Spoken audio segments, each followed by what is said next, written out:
Yes, people. What's going on? Welcome back to the channel. Welcome back to the Midday Live. It is a Monday today, and it means we are going to be discussing all of the Premier League results over the weekend. Big up to everyone who's locked in right now. Smash a like on the video. Subscribe if you are new.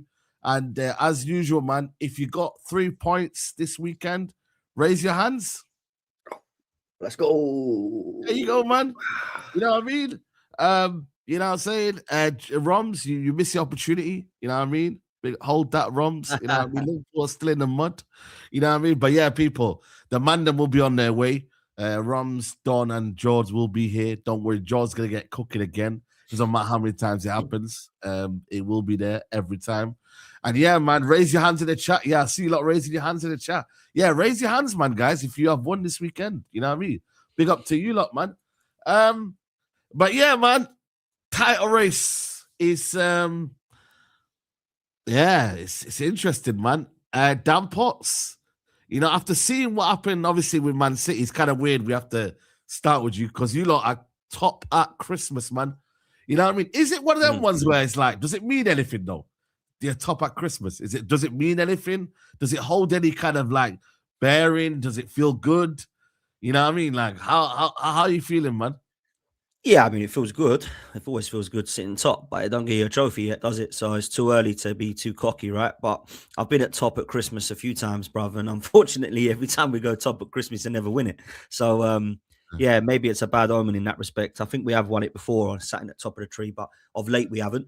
I do think it was a massive win at the weekend, and I think it was a massive opportunity for Arsenal to show that they have got some mental character and strength, because most of the time when there's a little bit of pressure, we turn into a bit of a jellyfish and we get into a pressure oven and it goes a bit wrong for us, right? So I do think that was genuinely probably one of the biggest tests for us mentality-wise, because although we've dropped previously, it was so early in the season. Like dropping to Sunderland was a bit frustrating when Liverpool played City that weekend, but it wasn't like end of the world. It was a little bit too early to worry about the losses to Liverpool and the draws to Man City at that time because it was so early on within the first few games. But you could say there was an element of pressure in a different way. But there was definitely pressure on this game. And I think you can tell, man, I don't think we played well. I don't think Everton played well. I thought it was a bit of a boring game, if I'm honest. But we take the 3 points and we move. And if I'm honest with you, I just feel like there's so much riding on this now for Arsenal. Manchester City are, you know, being their shark or whatever. They see the shark emojis, but let's be real. You can't get beaten by a reef shark, they're not a great white shark anymore, Man City. They're a reef shark. So if we get beaten by a reef shark, it's even more embarrassing. So we can't do that, man. We've got to go and win this league. And the way I see it with players coming back, I do think we've got a great opportunity. As for the game, quickly, I feel like we should have scored more. I thought Saka and Trossard should have both scored. And I don't think Raya was peppered. I thought it was a penalty against Saliba. Contentious on that one. See, I'm in the middle. I don't know if you kick the ball out where he was.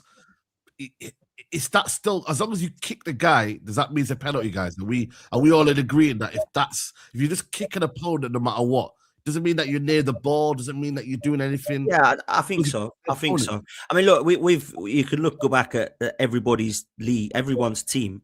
They've had a scenario like that where it has been given or it hasn't been given. So, for example, Jesus against Villa a couple of years ago, it happened exactly nothing happened. We didn't get a penalty for it. That should have been a penalty, though. Yeah, that should have been. Saka got taken out by Palace by that James McArthur. I don't know if you remember his name. That was about 3 years ago. Just got kicked, basically assaulted in the penalty area. Nothing happened. So we've had it against us as well, where it hasn't gone. So I'm not going to sit there and cry about it too much. But I got to be honest. I don't think that would have been too much of a thing. But you could say it's a huge moment because obviously if they do score that, then it could be a 1-1 game. But yeah, look, I don't think I don't think they deserved much from the game, Everton. I don't think they played well. You could see their best players are out, if I'm honest. I mean, Dewsbury Hall's been excellent for them, and Jai is a very good player. Yeah. Kind of makes their midfield tick, if you get me. So I was expecting to beat them, but there was always that kind of doubt in my mind that this could be 1-1 here. I texted LB and I said, you wait, 1-1, I bet you any money the pressure will get to us. Luckily, it didn't. And we take 3 points, which to be fair is massive. And that was a huge 3 points. You could tell how massive it was for how silent everybody was. They're all waiting for it. And like, 8 p.m. Arsenal going to be second. Oh, shit, they won. Okay, let's move on. Have a good weekend, people. And that was it. So I'm like, good, let's keep people quiet. And that's what we've got to keep doing now. Keep people quiet, keep winning. Everybody else looks around us, don't look as good. It's Man City or Arsenal. Villa, I think they've looking very good. Don't think they're going to be in the title race come March, April, but it'll be good if they were, because it'll be good for the league. But yeah, other than Villa, right now, I think it's Arsenal or City going to win this league, and Manchester City are starting to purr. They've got some players coming back, obviously, that are looking very good, and they've still got Rodri to come back. But I'm not looking at City. I'm looking at Arsenal. That's what worries me, Saeed. It's not, oh my God, City looks so good. How are we going to compete? They don't look so good. They look good, but I've seen them better, and I've seen Arsenal better, but they still ballsed it up. I'm looking at Arsenal now, saying, come on, like, don't lose this league, because it'll be Arsenal losing the league, not Man City being too good that no one could catch them. That's what it'll be. Yeah. Are we looking at this Arsenal team? Are they playing well, guys? Is it a case of, getting the points in at this minute? You know what I mean? I start with you, Don, man. Do you think they're playing well? Do you think it's good football? Nah, man. It's one of them. Man. They're not playing. They're not playing the sort of football right now where I'm looking at Man City and saying Arsenal are the favourites to win the league. I think when I'm looking at Man City's style of play, how their attack is firing goals, the fluidity, they've actually got a go-to guy who's going to get them over 20 goals. Man's sitting on, 19 goals already. We're not even in January yet, right? So for me, I'm looking at the two teams, Saeed, and right now I'm still thinking Man City are going to win the league. The only way that Arsenal are going to change my mind about that is if they start to play better. Now, obviously, you can look at the injuries, you can look at the likes of Saliba, the likes of Gabriel missing and whatnot, but they tell us they've got the best squad in the world. They tell us they've got the best squad in the league. Their centre-back start for everyone else if it's not Arsenal, right? They had more than enough on the pitch. They had, Trossard started the game. You had Saka started the game. Gyökeres, Odegaard, Rice started. Zubimendi started, right? And it's still the same stale football that I see, broski. Yeah? The only chance really puts that I can remember was the Trossard one when he hit the post. Other than that, like, okay, Saka, he made a few good passes and whatnot, but I put a question out there, Saeed, the other day, right, on my Twitter. Every team that's won the league has had a go-to guy that's going to be their guy in terms of their attack or whatever, right? If I look at Arsenal right now, if they had Alexis Sanchez in his prime, that would be their go-to guy. Yeah, there isn't a single player that I look at like that, and that was meant to be Gyökeres, bro. Gyökeres was meant to be the final piece of the puzzle, but he could barely even control the ball. They're giving man charity penalties, bro. You know what I'm saying? Saka's just ignoring him these days. You know what I mean? Saka himself, he's never been that clinical. He's never actually. I know Arsenal fans like to say, "Oh, Saka carried us." When it comes to crunch time, that guy goes on a hiatus year in, year out, bro. When it was top 4 settings, when it was title race settings, everyone knows about that guy. February, March onwards, he goes on a hiatus. You know what I'm saying? So who is that player for Arsenal that's going to carry them? Last season it was Salah. The year before that for Man City it was Haaland, right, or Foden even. You know what I mean? I look at this Arsenal team and I don't see a single player that I'm like, yeah, you're the guy that's going to carry them to the league.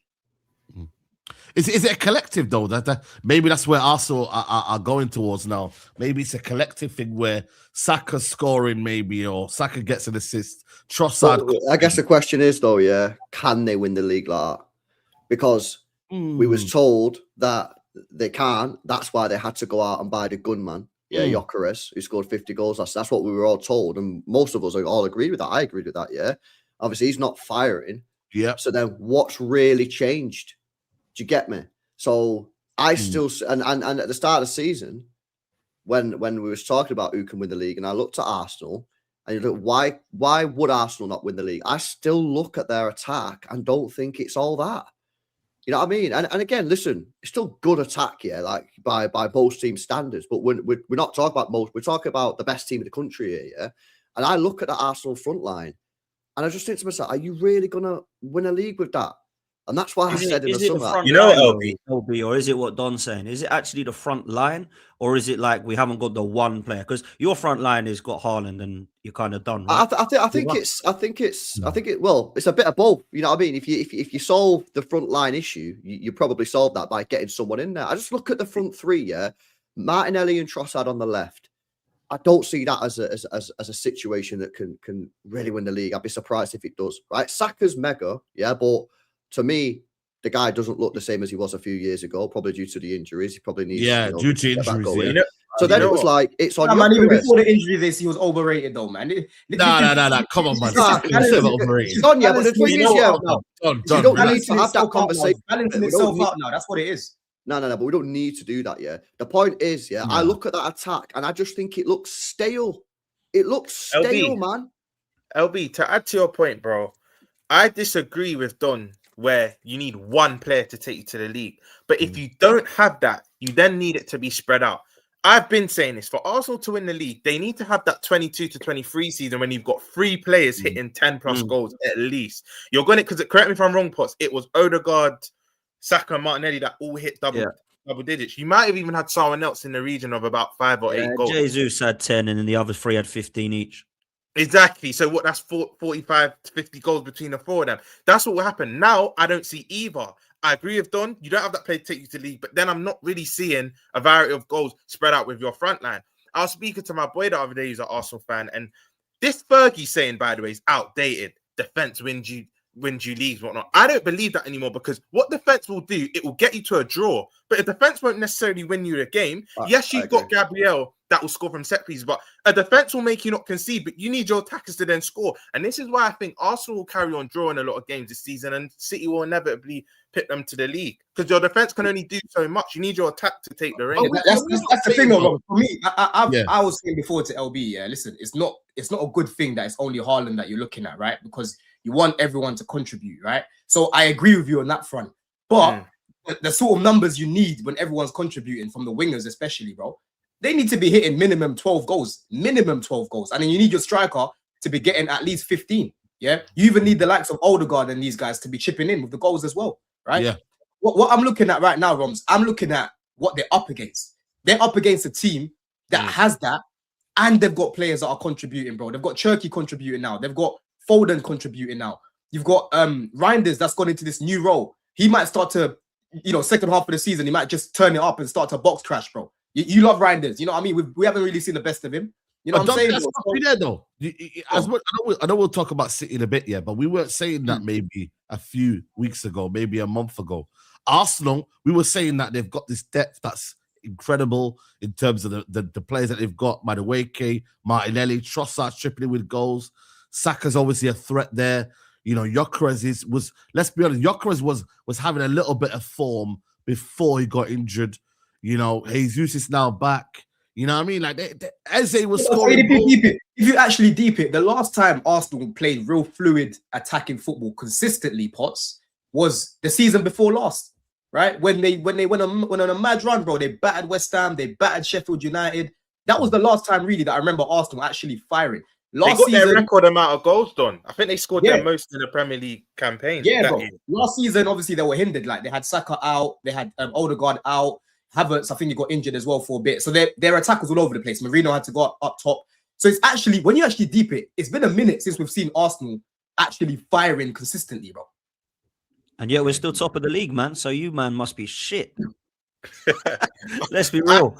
You, man, must be shit. You lot are talking. I can admit that. You lot are talking like we're miles off it, man. It's mad how we're sitting top of the tree and you lot are talking like this. That's all I'm saying, man. I'm not particularly it's happy. True, though. It's true. I'm not particularly happy. You lot must be. At the same time, though, yeah, we're talking about, like, at the same time, yeah, we're talking about it. If it's a prediction. If Arsenal don't win the league, yeah, why will they not win the league? It's not going to be because of the goalkeeper. It's not going to be because of the defense. It's pressure and mentality. The defensive side of the it might be the pressure or mentality, or it might be the fact that the attack, is not as potent as it needs to be. Yeah, that's what I think. You need to go in the January transfer market. Go sign a winger. Go and sign a left winger who can get you goals. Do you know what, Potts? Left winger. We're doing it. It's sign Eze, man. Let them enjoy Eze, man. Going back to what I was saying. I don't even think Arsenal. I'll go as far to say you probably lose one more game this season, if that. You'll hardly lose. My thing will just be what stifled you the last couple of years, which will be draws, because I think you'll shut out teams. Teams don't score against you, but it's when you need your attack to step up. I don't know, man. You'll get the odd game. They got their foundation though. If I'm sorry, yeah, but if I've got the foundation ready of a good midfield, a good defense, a good goalkeeper, but then obviously Gyökeres he's got to eventually turn out to be a good striker. You know what I mean? He's got to. Then you got the guys that are coming off the bench as well. You got Jesus, you got the Saka, Madueke. I'd rather know that my defense and my other personnel is sorted out. Then the attack will come good. You know, this Arsenal team. Yeah, but Saeed, let me ask you then. Let me ask you, when do you think that will happen? Because we've been saying this now for how long, right? Yeah, but it gets to a point. This is Christmas now. This is a good checkpoint, in fact. I'm gonna ask you what's about Gyökeres. Yeah, you said come back to me in December. What's your take on Gyökeres right now? It's a very good checkpoint right now. Man, he's big up, George. I've bringing the energy, man. Nobody's celebrating Gyökeres. Christmas, isn't it? Somebody's exactly, man. You know what I mean? Fair play to you, man, Johnson, man. Yeah. I've done my Gyökeres talk, to be fair, already on my channel, and I said that I may have got this one wrong. People said that's harsh. It's way too early, but I don't think it is too early at the moment. I don't think it's looking good. It doesn't look right up there. He doesn't look right up there. And I actually didn't think he was good against Everton. I know he scored the penalty and stuff, but I didn't think he was great. But I'm actually more concerned about... I love Rice and Zubimendi together. That's not the issue. I think the back line, albeit is injured at the moment, isn't actually the issue. We're still keeping clean sheets and not getting peppered in front of goal. Raya had hardly anything to do. I think it's the creativity, man. There's a problem there, whether it be Eze, whether it be Ødegaard, whether it be both. I'm not seeing Ødegaard. I thought he had a poor game again. I didn't see him really. I don't really understand what he's doing at the moment. He's not delivering for us. So I feel there's an issue there because actually, like, you talk about Saka and Trossard and how dusty they were. They at least look more of a threat than Ødegaard and Eze and these kind of guys do at the moment because Trossard should have scored at the post. Saka should have scored, if I'm honest. I know he should have really took a touch and then buried it, but he hit it first time. They should have both scored, in my opinion. And Gyökeres is just more getting in the way at the moment as opposed to being a kind of like delivering for us because it's just been, it don't look right up there, man. Don't look right up there. It's a system thing, whether it's him, I truly believe it's a little bit of both. I don't think he suits well how he play, and I don't think Arteta's changed it enough so that it can suit how he plays. But also he's got to look at his individual performances as well and not get too excited about scoring a penalty because that's what we did for Havertz a couple of years ago against Bournemouth, if you remember. We give him a pity penalty. To be fair to him, he went on, did well after that, so hopefully Gyökeres will, but I'm not too sure about him at the moment. But like I say, man, we're sitting top of the tree, we're top of the Champions League, and we're not playing well. So I'll take that, man. When we start kicking into gear, we're good. We scored 7 goals against Bayern Munich and Tottenham, and we were playing well. No one was talking like this. But because now it's struggling, once that gets back, I think we'll be all right. But I am concerned at the moment, of course. But I'm more concerned about whether we can get across the line as opposed to how individual the players are. I think the players are there, the squad's there. The manager now just has to get this squad across the line, man. And that's what we've got to do this season, in my opinion. You be in Palace next week then, yeah? Tomorrow, mate. Tomorrow. Yes, tomorrow, isn't it? It's true, yeah. Tomorrow, man. Palace are in that stage. I don't know what day it is now. I'm in I think we should, but my only concern about tomorrow is how serious he's going to take it.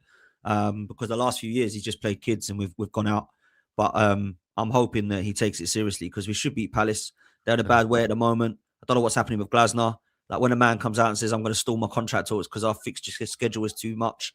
That means you're not really interested in staying. Do you know what I mean? So he's going at the end of the year, in my opinion. But yeah, man, they look terrible against Leeds. So we got to go beat them tomorrow night. This will be the 3rd game in 5 days, bro, isn't it? So, we ain't got no excuses but to beat them tomorrow. I hope we take it seriously. I hope he doesn't play too many of the B players. I don't mind seeing Norgard and Ethan with some minutes, but I don't want to be seeing, wholesale changes and, go down to their level. Let's try and bury them, man, because they're on the ropes. So that's where I'm at tomorrow.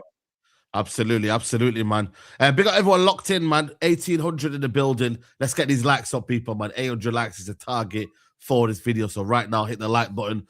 Listen, LB, man, you tried to put a pressure on them, man, for a couple of hours, man. And man, very, very convincing win against a West Ham team who, let's be honest, had a couple of decent opportunities, but nothing crazy.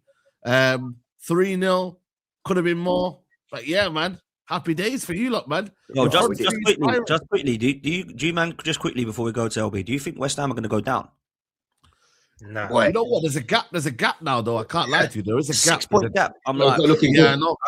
They're looking at Larson. They're looking at Larson, but boy, we'll see in it. I think normally the team that survives has that one stand-up player. I think Bowen and Paquette will go on like a 2-man run and they'll have enough. They might even just about survive, but I don't think they'll go their next down. 4 games, Roms, are mad, bro. Like they have to win them. They're like very winnable. It's like Forest, Fulham, Wolves, and someone I'll tell you what, yeah, have Potsy, yeah. to. I went on last weekend, yeah, I went on West Ham Fan TV. I watched some of the West Ham fans after the Villa game.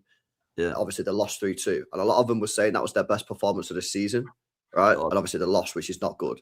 So I thought to myself, oh, shit, you know what I mean? This might actually be a harder game than people think. Like, they're coming into it off the back of it, and they were awful, bro. I was like, yo, you was meant to come into this game. Like, I didn't expect you to like win the game or anything, but you was meant to come in and make it difficult. And bro, honestly, man, City didn't even get out of first gear on Saturday. I agree. Real talk, bro. We did not even get out of first gear. We were just passing the ball around. You know what I mean? I think if City actually like turned up the intensity, bro, we could have put 6 or 7 past them, man. I'll be real with you. Keeper made a couple of saves as well. You're going through the motions. It's that Bro, just a training game for you. It was a training game, bro. Even the fans, even your fans were just sitting there quiet. Bare people were probably just watching Netflix, watching fucking what's the thing, Stranger Things, watching Stranger Things, bro. It gets like that, man. It gets like that. Trust me, man. It's calm, innit? You know what I'm saying? But nah, to be honest with you, yeah, I think City, like, I think we're on it, man. I think we're winning this league. To be honest with you, yeah, we're on a 7-match winning streak. People was telling me, City aren't going to do a 10-match winning streak. Can't do it this year. Can't do it this year. Yeah, well, we're on a 7-match winning streak now. All comps. We're in 5-match winning streak in the Premier League. I don't even think we're playing particularly well. Yeah, I think we're playing all right. I don't think we play like mad football. Yet we're on a 7-match winning streak. We got winnable fixtures coming up. Yeah, and I'm just like, I fucking think we're on it, man. Cherky's balling out. Haaland's bagging goals for fun. Foden's on it. Our defense is, you know what, though, LB, underrated. I don't like saying it because obviously we're up against you, but Pep's so good, man. Like, Pep Guardiola is so good, man. Like, I don't think we spoke about it enough this season, really, because no one had Man City going on this run. No one had them defensively as good. They went and got Donnarumma, which I thought was an excellent sign, and I said it at the time. That's a massive upgrade on Trafford, but he stuck like 2 midfielders at fullback, and he's making it work. Like, the system's completely changed again. You've got no Rodri, but you wouldn't know because that Gonzalez has finally come good, and Pep's got the best out of him now. They've got Cherky, who was an absolute ridiculous signing, to be fair, 27 million or whatever the hell it was. Like, now they're starting to. Foden's now got into the mix. There's a lot of pressure on Foden, to be fair. You know, myself, others were all going, where has he gone then? Has he disappeared now? He's now firing and looking very good, by the way. And obviously, you've got Haaland, who's not stopped scoring since the start of the season. I think Pep is the biggest threat for Arsenal right now. Pep is just... You know what it is, though, Dan, yeah? So you know, when you say nobody expected this, I think this is just naive fans again. People are just naive. Like, you remember when I said City win the league? People were laughing at the start of the season. They're like, what I don't think they were laughing, though. I wasn't laughing. No, there was a few people laughing. People like Saeed had us getting worse than last year, man. I'm not saying people completely brushed them offside, but people laughed at the aspect like, oh, why would City win it? What have they done this summer and so on? And it's just like, for one, like Dan just said, the quality of Pep Guardiola, he masks over a lot of cracks that most managers can't. He is one of the best managers we've ever seen, so you've always got to take that into consideration. But another thing is, it's the basics of football. Like, you win a game by scoring goals. Manchester City have the best attacking team in the Premier League, by far. And it's not just because of Haaland. It's because of the individual quality that their players have. The ceiling of their players are so much higher than that of the other teams. Cherky, we know what Cherky can bring. We've only seen again a little bit of what Cherky can bring, but he's still got levels and levels to go up. Foden started off the season, starting to find some form right now, looks good, but again, there's still levels that Foden can go up. How many other teams can you look at their attack? When Arsenal were firing a couple weeks ago, you weren't watching their attack and saying they can go levels up. You're looking at it and you're saying, all right, might be the peak of their attack. Maybe they can go another level up and you have like Eze scoring some goals, Saka scoring, and Gyökeres looking a little bit better. But that is the peak of their attack. Manchester City have so many different options, so many different players, so many different ways to break down teams because of the varieties of attackers they have. That they will always be better than other teams in scoring goals. And scoring goals will win you games. To be in the best defensive team isn't going to win you a title. So even when you look at City and say they're poor at the back, they can concede goals. There's a lot of games where even when they're conceding goals late, you're always watching them. You're like, City not even that defensive. Even West Ham. Even West Ham, like, Haaland second best defense in the league. I don't know where this myths come from that we're not. It's not even a it's not a myth, LB, because you can watch your team and know defensively you give up some chances. You do give up chances. But we give improved. It's improved, LB, but let's not act like it was good last season. Let's not act like your defense was good last season because it wasn't. Your midfield was a mess. So why are we talking about last season? I thought we were talking about this season. Is this a historic show? We're talking about now, but you're saying about last season. No, but you're Oh, you because just you said, won the Conference League you and the just Club World said- Cup. I get why you want to talk about last season. Hold on. Nah, here Let it me goes. respond to Now, what you just said. why talk You about just- last season for, bro? No one Let cares me about respond last to what you season, just bro. said. Let me just respond to what you just said, bro. You just said that it's a myth about your defense. It's a What myth happened in about your defense. 2010? Was we decent? We can that speak year? about said- last season. You I'm said, happy to hold speak on. about last season. You said it's a myth about your defense, right? He was It is a referencing myth. main- this the season. main No, but he was reason- referencing the what main I said reason- directly about this season, though, not last year. You're taking Well, it this to last season- year. this This season- your point This relevant. season, yeah, You because, wanted bro, to make. You I'm want to talking be about- right. So I'm you're talking giving a about last context. year. I'm giving a context. No, not really, because Man City right now proved me wrong because they're Last doing season was great, they're doing man. better, right? I'm saying going into this season, LB, the reason why most people were predicting you to finish fourth was because of how shit your defense was, bro. You've improved it. Like it's as simple as that. Yeah, no. No, yeah. they part of that. Hey, They wait, were- wait, They wait, were wait, Fulham wait, as well. I don't think they've The necessarily Fulham game. improved it, This though. Fulham. They this have Fulham improved game. it, bro. No, we have Gonzalez is- improved our Gonzalez is- defense. We have Not improved that our much, defense. man. I 100%. don't watch your defensively and think, yeah, they're so good. Like you still get opened up. I still think there's a lot of games this season On the where you guys are transition, going to yeah, concede 2 or they 3 do. goals. And Yeah. back in it, like let's say a couple seasons ago, you'd have a lot of clean sheets. Now you're going to concede 1 or 2 most games, but you're going to score 3 or 4 most games, and you're We've going to see. conceded. You say we concede 1 or 2 each game. We've conceded 16 in 17 matches. We've got the second best defense in the league. That's what I'm saying. You can't say they haven't improved defensively. They've literally got Donnarumma, who's improved their defense. They've got Gonzalez, who has improved their defense. Right? Nunes But is let's go- looking Can you own up mega. to Donnarumma? Can you own up to Donnarumma? Because you've got a howler here, man. Hold up to what? Donnarumma has been one of the He best ain't gonna signings do of it, the bro. He's season. too proud, man. No, I Don, rate we have to admit I it, rate though. his shot stopping. I rate his shot stopping. I just don't rate his cost collection, and I don't rate his distribution, bro. And But I the don't thing and I is don't rate him. I don't rate him on the level that you man put him on. In terms of shot stopping, I can't debate that he's a shit. So But you, as a you goalkeeper, disagree with the whole football. You just won that Yashin Trophy, innit? The best goalkeeper in the world last year, yeah? So you just disagree with everybody in football, yeah? bro. I can rate one aspect of his game, but it doesn't mean I need to overrate him like you. You know what I'm No, saying? no, bro? no, Why don't you have that rather- same energy for Sanchez? You don't rate. Yeah, You Don, say would you Sanchez rather have is good. Sanchez? Would you rather have Sanchez than Donnarumma? Ron? I've already told you. we've I have done not this changed before. Sanchez for Donnarumma. I've told you that many times, bro. You're still asking me. I've told you that there. No, but you know what? No, I'm not gonna lie to So you. Sanchez should have won the I Yashin don't know if Trophy. it's from Don, but I'm not gonna lie to you. That has been one of the best signings of the season so far. Donnarumma. Without a doubt.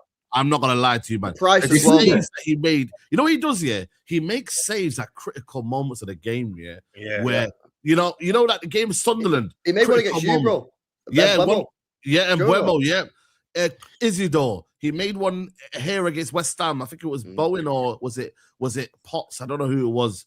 You know, he makes Potts, critical Potts. saves. And you know what, Saeed? Yeah. The ones he concedes, it's like when City are already 3-4-0 up. It's just like Yeah. consolation goals. Yeah. Where maybe the concentration's gone down a bit, but you're spot on. He makes big saves, critical saves. I can't even for PSG, the Odegaard one.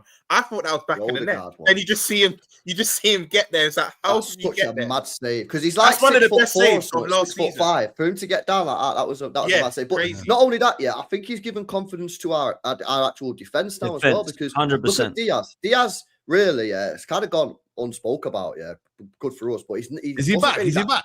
Bro, yeah, he is. Last year, he He wasn't great. To be honest, the year before that, he wasn't particularly great either. Yeah, Yeah, even he the fell off a trophy little year. bit. He's not been This great year- since the PFA season, really. My Yeah, drama this year, tax. yeah. My This drama year, tax. since he signed his new contract, he's been mega. The She's Bardio's killed mega. enough, man. You know, it's dark.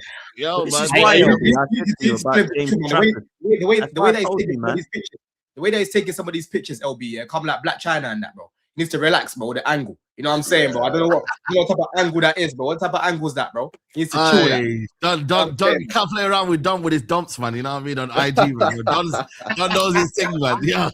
I told no. you though, LB, that you had to upgrade on this Trafford guy who I thought was stinking out the gaff, and then obviously you I got don't think he's a Donnarumma, bad I'm keeper, like, you know, Trafford, man. He's just not Not Donnarumma. he's not good He's enough.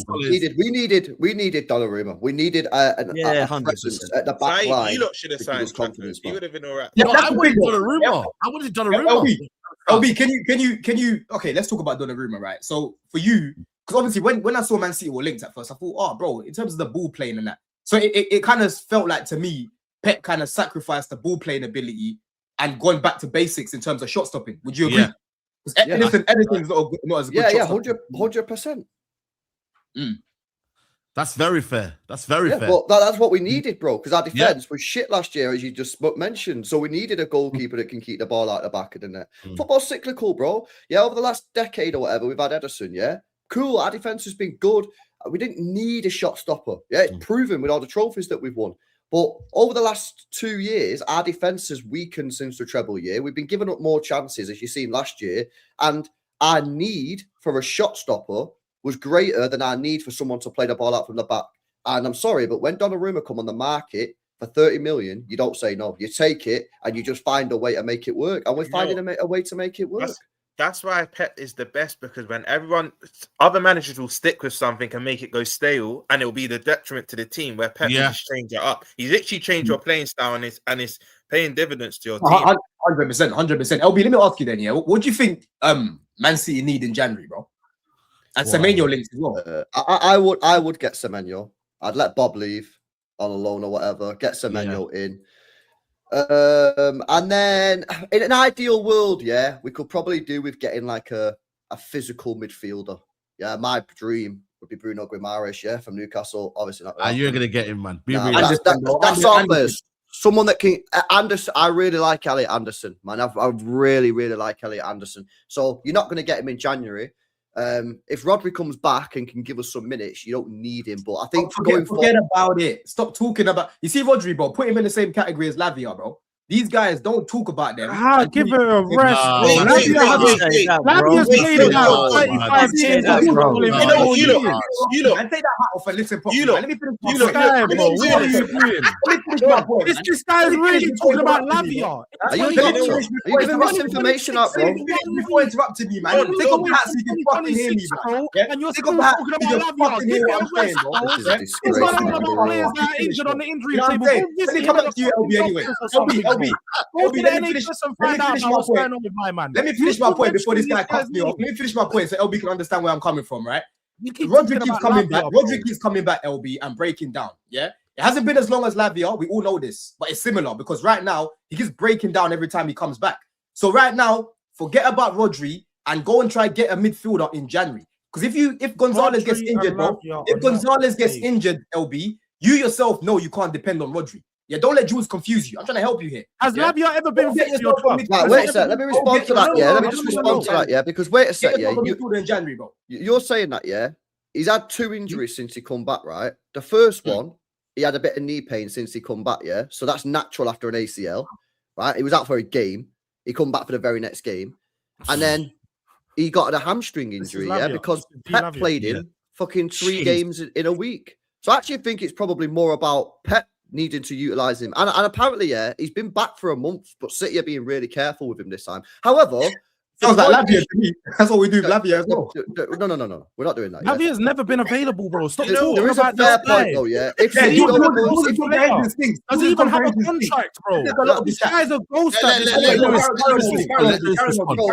is a fair point, though, If Rodri doesn't come back, Don's got a crystal ball, so apparently he knows that this is not going to happen. But if Rodri doesn't come back and Gonzalez gets injured, we are cooked. So it is a gamble. Do we go and get someone or do we not? But for Don to sit and act like he knows for a fact that Rodri's not.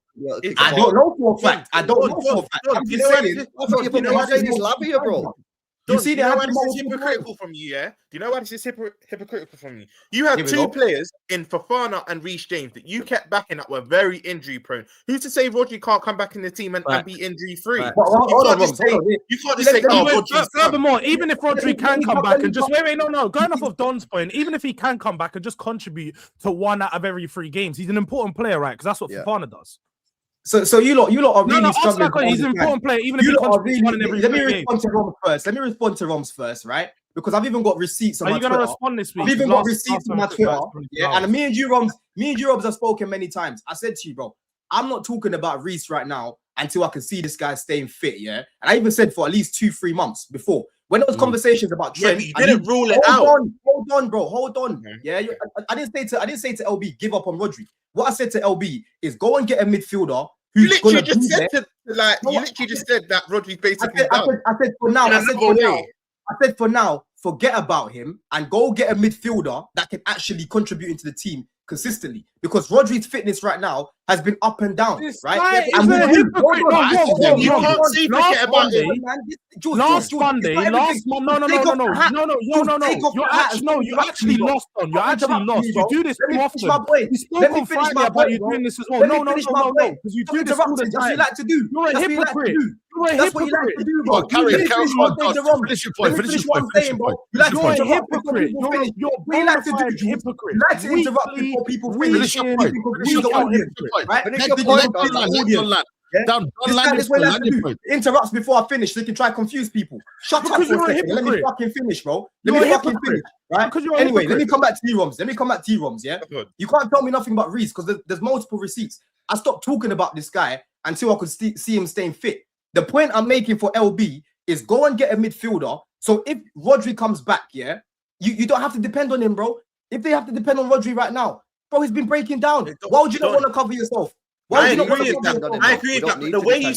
The way you said it, am I lying, the panel? The way you said it, The way you kind of, about Rodri. Yeah. The way you said it was like, just completely forget Also, we about don't Rodri. need to depend on him. You know what I'm like, bro. You know what I'm like. James, Remember last week, and this is what I don't like about Don. You do this My all the point time. is- You're actually the James, biggest all you do is hypocrite. interrupt, Last and you don't week, even I understand made my point. last My point is week. very clear. Last week, I made the point that Fofana was not important because you need someone that can contribute consistently. You then Right. brushed it off completely and said, no, he's say important. Doesn't matter. He's important. If Rodri maybe can that's Rodri's contribute, no, important. you shut up now, bro. Because you love to. You do the same thing. Now you shut up. Yeah.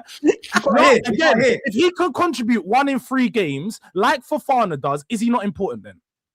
I never said he's not important. No. That's So not that's simple. important. Don't know. So you shouldn't encourage LB to go sign a replacement if you're not willing to sign a replacement for Fofana because Fofana doesn't contribute. I wanted to sign a consistently replacement for like Fofana. Rodri What does. are you talking about? You said he's important and that you shouldn't sign a replacement last Monday. What are you on You see what I'm about? saying? You see what I'm saying, Oh, chat? you don't See what I'm listen. saying, chat? It's fine. This guy's Hypocrite. talking nonsense because again, all you got to do is go on my Twitter. In fact, Saeed, go on my Twitter and type in Lavia and Fofana, and you see exactly what I said about those two, bro. Yeah, I said we can't depend Spoke on about it these last guys. week. It's not As about much what as you I said. love, Lavia and Fofana, and they improve our team, we need to go and get replacements because they can't stay fit. That is literally what I said about them. You said that And on I'm telling Twitter. You didn't LB, say that on I am Midday trying Live to help last you, week. LB. You didn't say that on Midday I Live. am trying to help you, LB, about your midfield situation because Blue bro, brothers. Rodri for me is one of my favorite midfielders ever. Yeah, let's get that right. But I'm just saying right now, LB, you can't depend on him. No, It's a fact. but again, I know I hear what you're saying, yeah, but we don't need to depend on Rodri because Nico G's playing extremely well. All I need Rodri to do is just come into the side and give me a game, 2 games a month. I don't need Rodri to come in and start every game. It will be nice, but I don't need it, man. Can we read that? Jules, read it, please. Jules, read it. Jules, read We're it. not hearing this. This is Feb 9th of 9th, 2025. Last week on Midday Live, you said Fofana is important. Don't tell me about tweets from 8 months ago when you were saying he wasn't important. Was you not? Fofana was has you been on this important. show? Was you or was you not on this show saying he was important? We saw each other on Friday and you He's brought it back important. up to me and you said, bro, how is Fofana not important? Was you serious with what you were saying? I said, bro, are you seriously lost? Because you're calling this guy Your brain, Let's get back to the point. Hold on a minute. Let's get back to the point. point. So what we're saying now is, Rodri needs to be replaced, and is that what you're trying to say now, Don? Rodri What I'm saying is bring an additional midfielder so you allow Rodri to not be dependent on the way that he was. Yeah. Because Rodri is very important to Man City's team. I But agree. the thing is, fitness is a different conversation, like Fofana, right? Rodri hasn't been able to maintain fitness for a minute now. So the best thing they can do is go and get midfield cover. Doesn't mean that Rodri gets sold. You still have Rodri there, but at least you got another midfielder to fall back on. But Jules has candy floss in his fucking ears and brain. They can't comprehend this, bro. You know what I'm saying? Go on, carry on. No. I think for me, you're right. I think Semenyo will be interesting. Man United and Man City are probably battling for him. Liverpool are already as well, maybe on the case, but Semenyo and then maybe a midfielder. And then man, I think City have got what they need, man. Still got LB, we got Endo for you. He's quite physical. Endo, you can do. That's an Endo, you know. But But the performance in the cup final against these. Have you got anyone in the academy, LB, you can promote? Like DM? Nah, not really. Wasn't Not O'Reilly- that level, man. O'Reilly's more of an 8. O'Reilly's locking You the still left got back Calvin spot, Phillips. haven't Still got Calvin Calvin- Phillips. we? Yeah, we Exactly, actually do. We still got 3 years left on his contract as well. Oh, He's chilling, man. 200 grand a week. Bro, I saw him crazy. at every line on the international break. You know what, LB?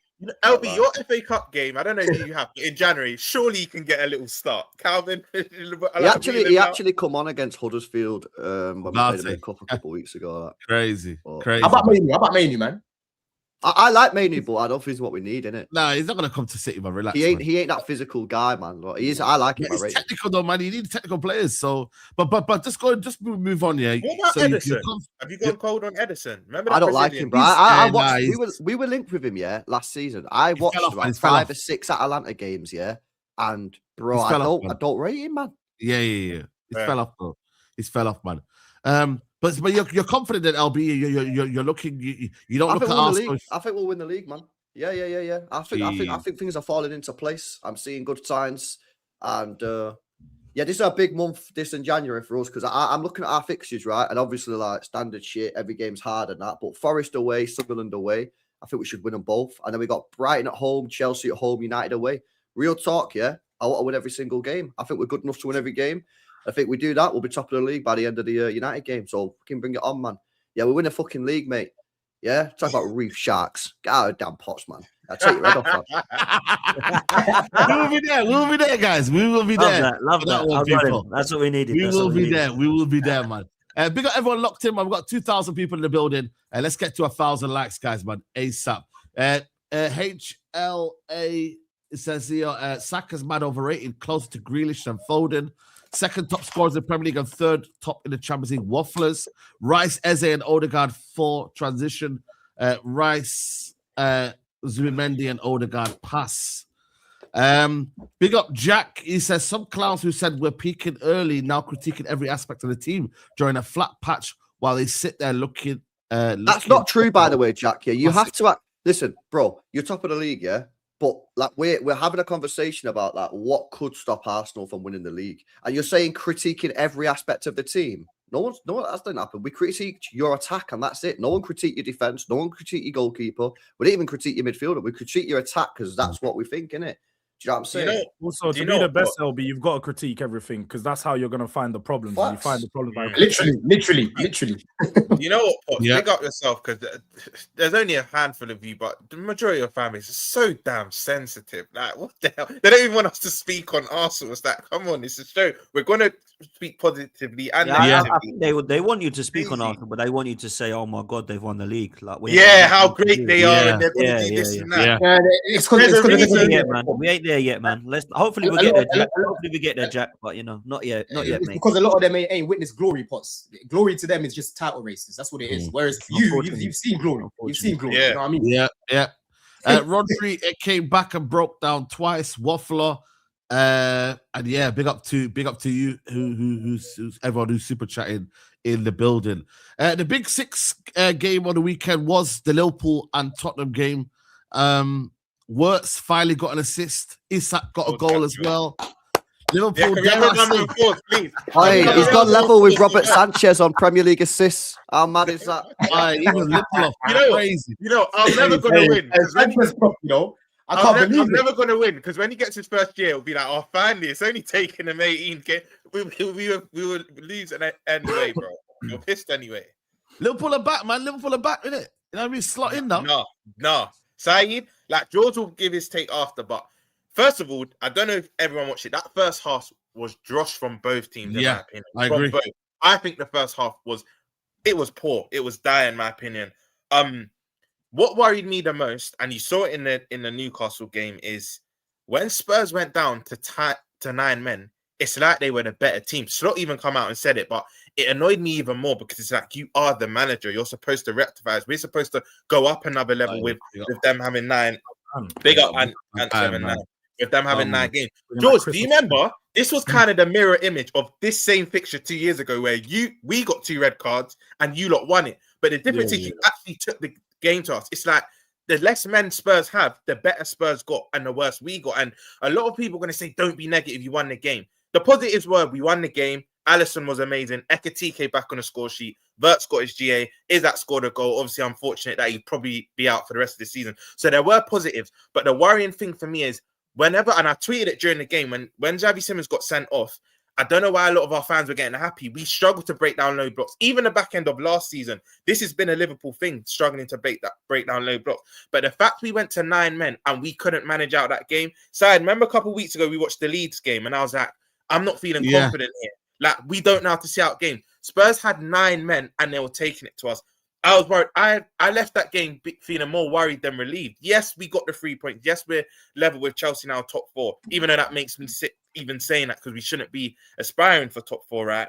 But I think it was worrying signs. And where I think Slot got it wrong, even though we won the game, because I know the Liverpool fans are going to say we won the game, but we needed to hold width that game. Yet he kept, once Bradley got injured and Isaac came on, he had to make that change. If he didn't make an attacking change after them going 10 men down, it would have just been crazy. But for me, you then need to bring on your Rios. I know he's hardly used him, but that game was screaming out for width. I was seeing Virch trying to hold the width. That's not his game. You need to see him in central areas. And Spurs were leaving a lot of pockets going to 10 and 9 men.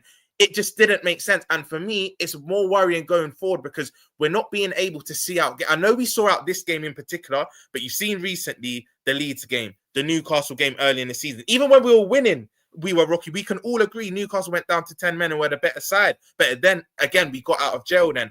I think it is worrying times for us. And this is why I still think he is not the man. And I know we won the game, but it's just worrying. We shouldn't look like the worst side with having 2 extra men. It just didn't make sense. It's so annoying, man.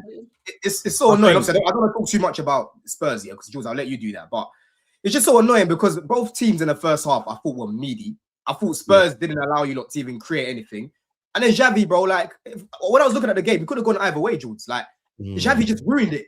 You know what I mean? Xavi I'll be honest, I don't think it was a red. That wasn't a red card. Look, it's a red. I see why it was given. But I've seen far too many examples of those types of challenges not given as red cards for me to sit there and say it's a red. I'm gonna agree. Yeah, I agree. Like, I do think it could be given as red. Like, I see why when you slow it down and stuff, it was a fairly high on the calf and so on. But like, I saw but it was not malicious. It was not malicious. Yeah, I've seen Van Dijk. It's dangerous, bro. He could have fucking took his calf off the bone, man. Nah, come on, man. It wasn't like that, man. That's a dangerous. What are you talking about? He didn't slide in. He literally caught him. It don't matter, bro. It was a red, man. It was a red, man. It was a red card.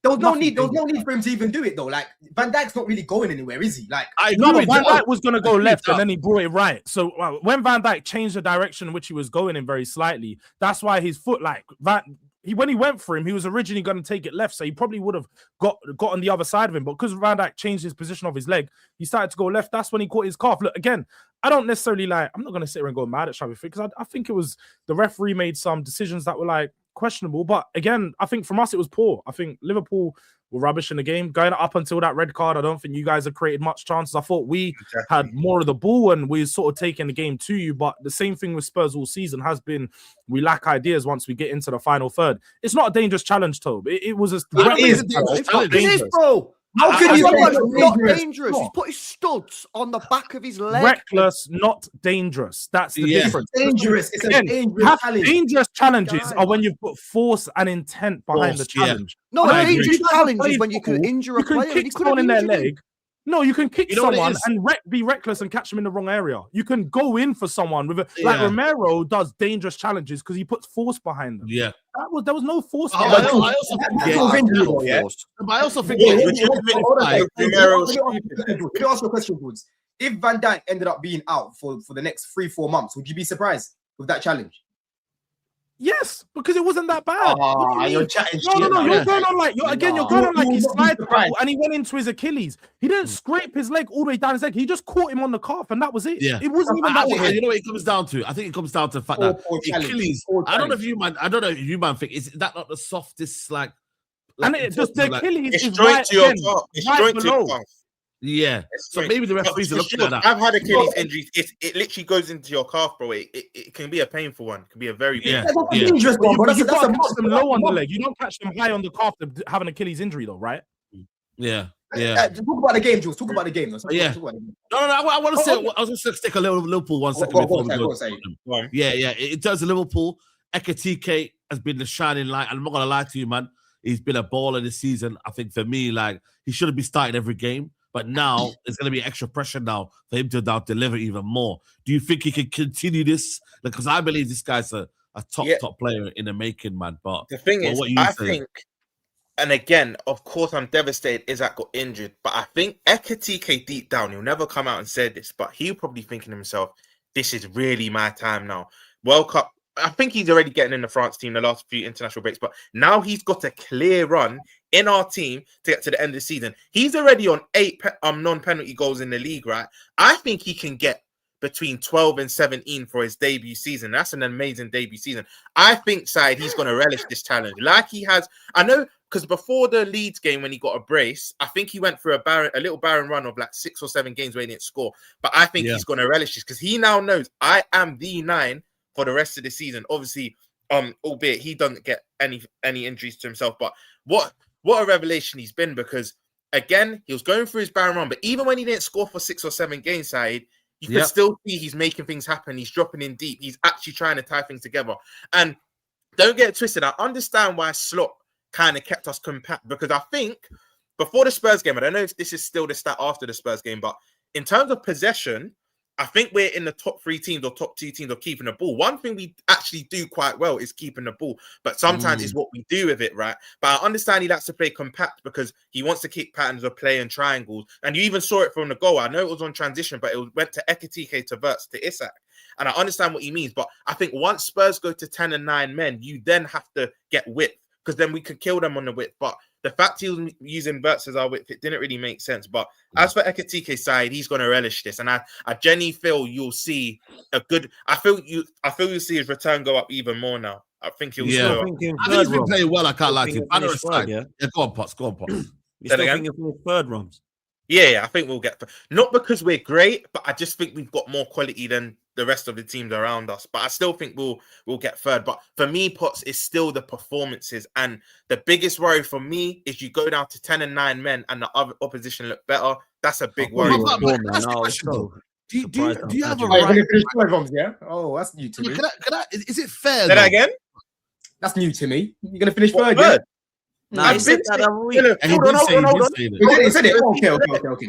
Don, even when Forest beat us 3-0, and I was annoyed, I still said, Chelsea fans remember, I don't know why Chelsea fans are getting giddy, we'll still finish above you. I said it even when we got battered. Not always, but once we got out of the title race, I'm not going to fight it. I'm just going to document it. But go on, say it. Document it. Write it down, Don. Write it down. Write it down. Make sure you does anyone think that, like, with the way that Liverpool are playing, is it fair to ask for performances?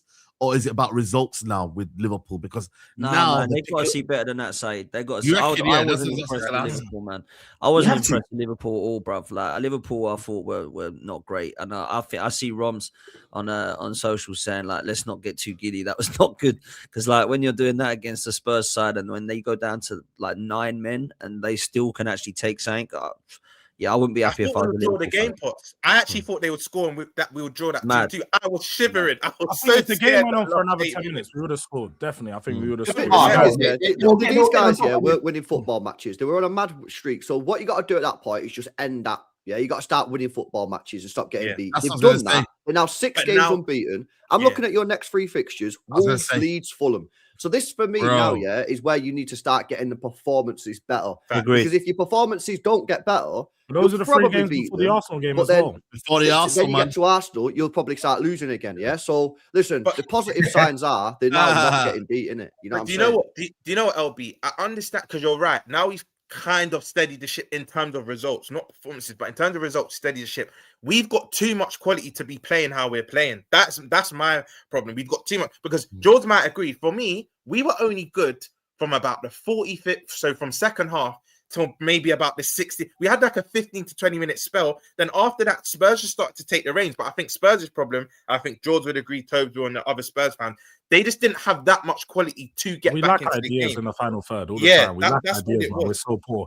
Well, you guys, I think your problem was, like you pointed out, is the width, man. Like Liverpool have always been a team that have dominated down the wings. You've always been very direct and very quick in transition. When I watch you guys against us, every time you're getting the ball, it was just lacking that directness, that pace. You just don't have no one to, like, we have Jed Spence, for example, down that left-hand side. Nobody was running at him. It was an easy game for Jed Spence. Like, he had a couple overlaps from Bradley, but there wasn't nobody trying to get at him. Pedro Porro, one of the poorest defenders at like defending, nobody was trying to get at him. Nobody was trying to run at him because of problem. That's who you needed. The Chiesa on the pitch. Exactly. I don't know what he's like. George, it's no shock that the one time we brought on a player that provides with Frimpong, he assists the goal. Do you know what I mean? It's no surprise because he actually had a good game. But I don't know why he came off. Because let me know if I'm going mad, you lot. They said it was a concussion injury, but it just looked like he had a bust lip. Like it didn't look like it was a concussion. Do you know what it is, Garth? I think the way he got hit was like in his nose, his face was like. I think at 90th minute they didn't want to sit there patch him up. Come on for 3 or 4 minutes rather than just make the substitution. Do you know what's worrying about this, Kyle? Yeah, it shouldn't even be this. For me, we were told we're not going to sign a left winger in the summer because we don't want to block Rio's path. Rio was tailor-made for that Spurs game. I reckon he would have taken it. I reckon he would have taken it whatever side he was on. He would have taken it to like a Spence or Porro. Whether he would have, I don't know, got the better of them. Who knows? But you got to manage Rio, though, man. I've seen him come on games and he's looked a bit meaty. I can't lie to you, man. So you got to manage. But for me, side, this is on slot because he should be getting the last 10, 20 minutes of game, especially when we've looked stale in game. And that again, this Spurs game specifically, it was tailor-made for a player like Rio. Just before you go, Saeed. Yeah, I'm off, boys. Yeah, so big up to you. Have a good Christmas. Yo, big up, man.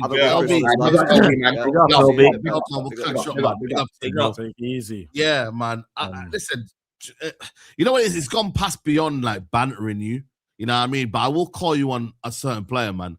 You know what I mean? And I won the war with Romero. You know what I'm saying? What war did you win? I won the war. Romero's still better than all your centre backs. What did you win? I'm so confused. All of that comparisons, yeah. I want to talk about specifically your team. I won the war. That Romero is a bum, yeah. He's a bum. He's a liability. He's a liability, man. And he needs to be stricken off that captaincy. No, but this is what you don't like, and this is where fans I'm not adding you. I'm not adding you. You're not adding. I will deal with this separately. Get him on, man. Get him on. This is the starter. You're not the main. Do you know what? Get him on. Get him on. I know him and Toby's going to go tonight. I'm getting you tonight, bro. Yeah. I'll stay on Romero, yeah. Yeah, go on. I think all Spurs fans recognize he's a liability in the sense of he's too hot and cold. He'll give you a 9 out of 10 performance, then he'll give you a 2 or 3 out of 10 performance. That's his problem. But you can't sit here and say he is a bum because he's not a bum. He's too reckless. He's too naive. For me, I agree regarding captaincy. I said when he was given the captaincy, I don't like. He has the character to lead a team because he's pure passion. He will give you the energy and what you want from a captain, to get onto everyone. That accountability. He'll make sure everyone's accountable. But at the same time, he can't lead by example because he's not. You need someone who's cool, calm, and collected as a captain. Someone who can just calm down at times. Yeah, he's too impulsive.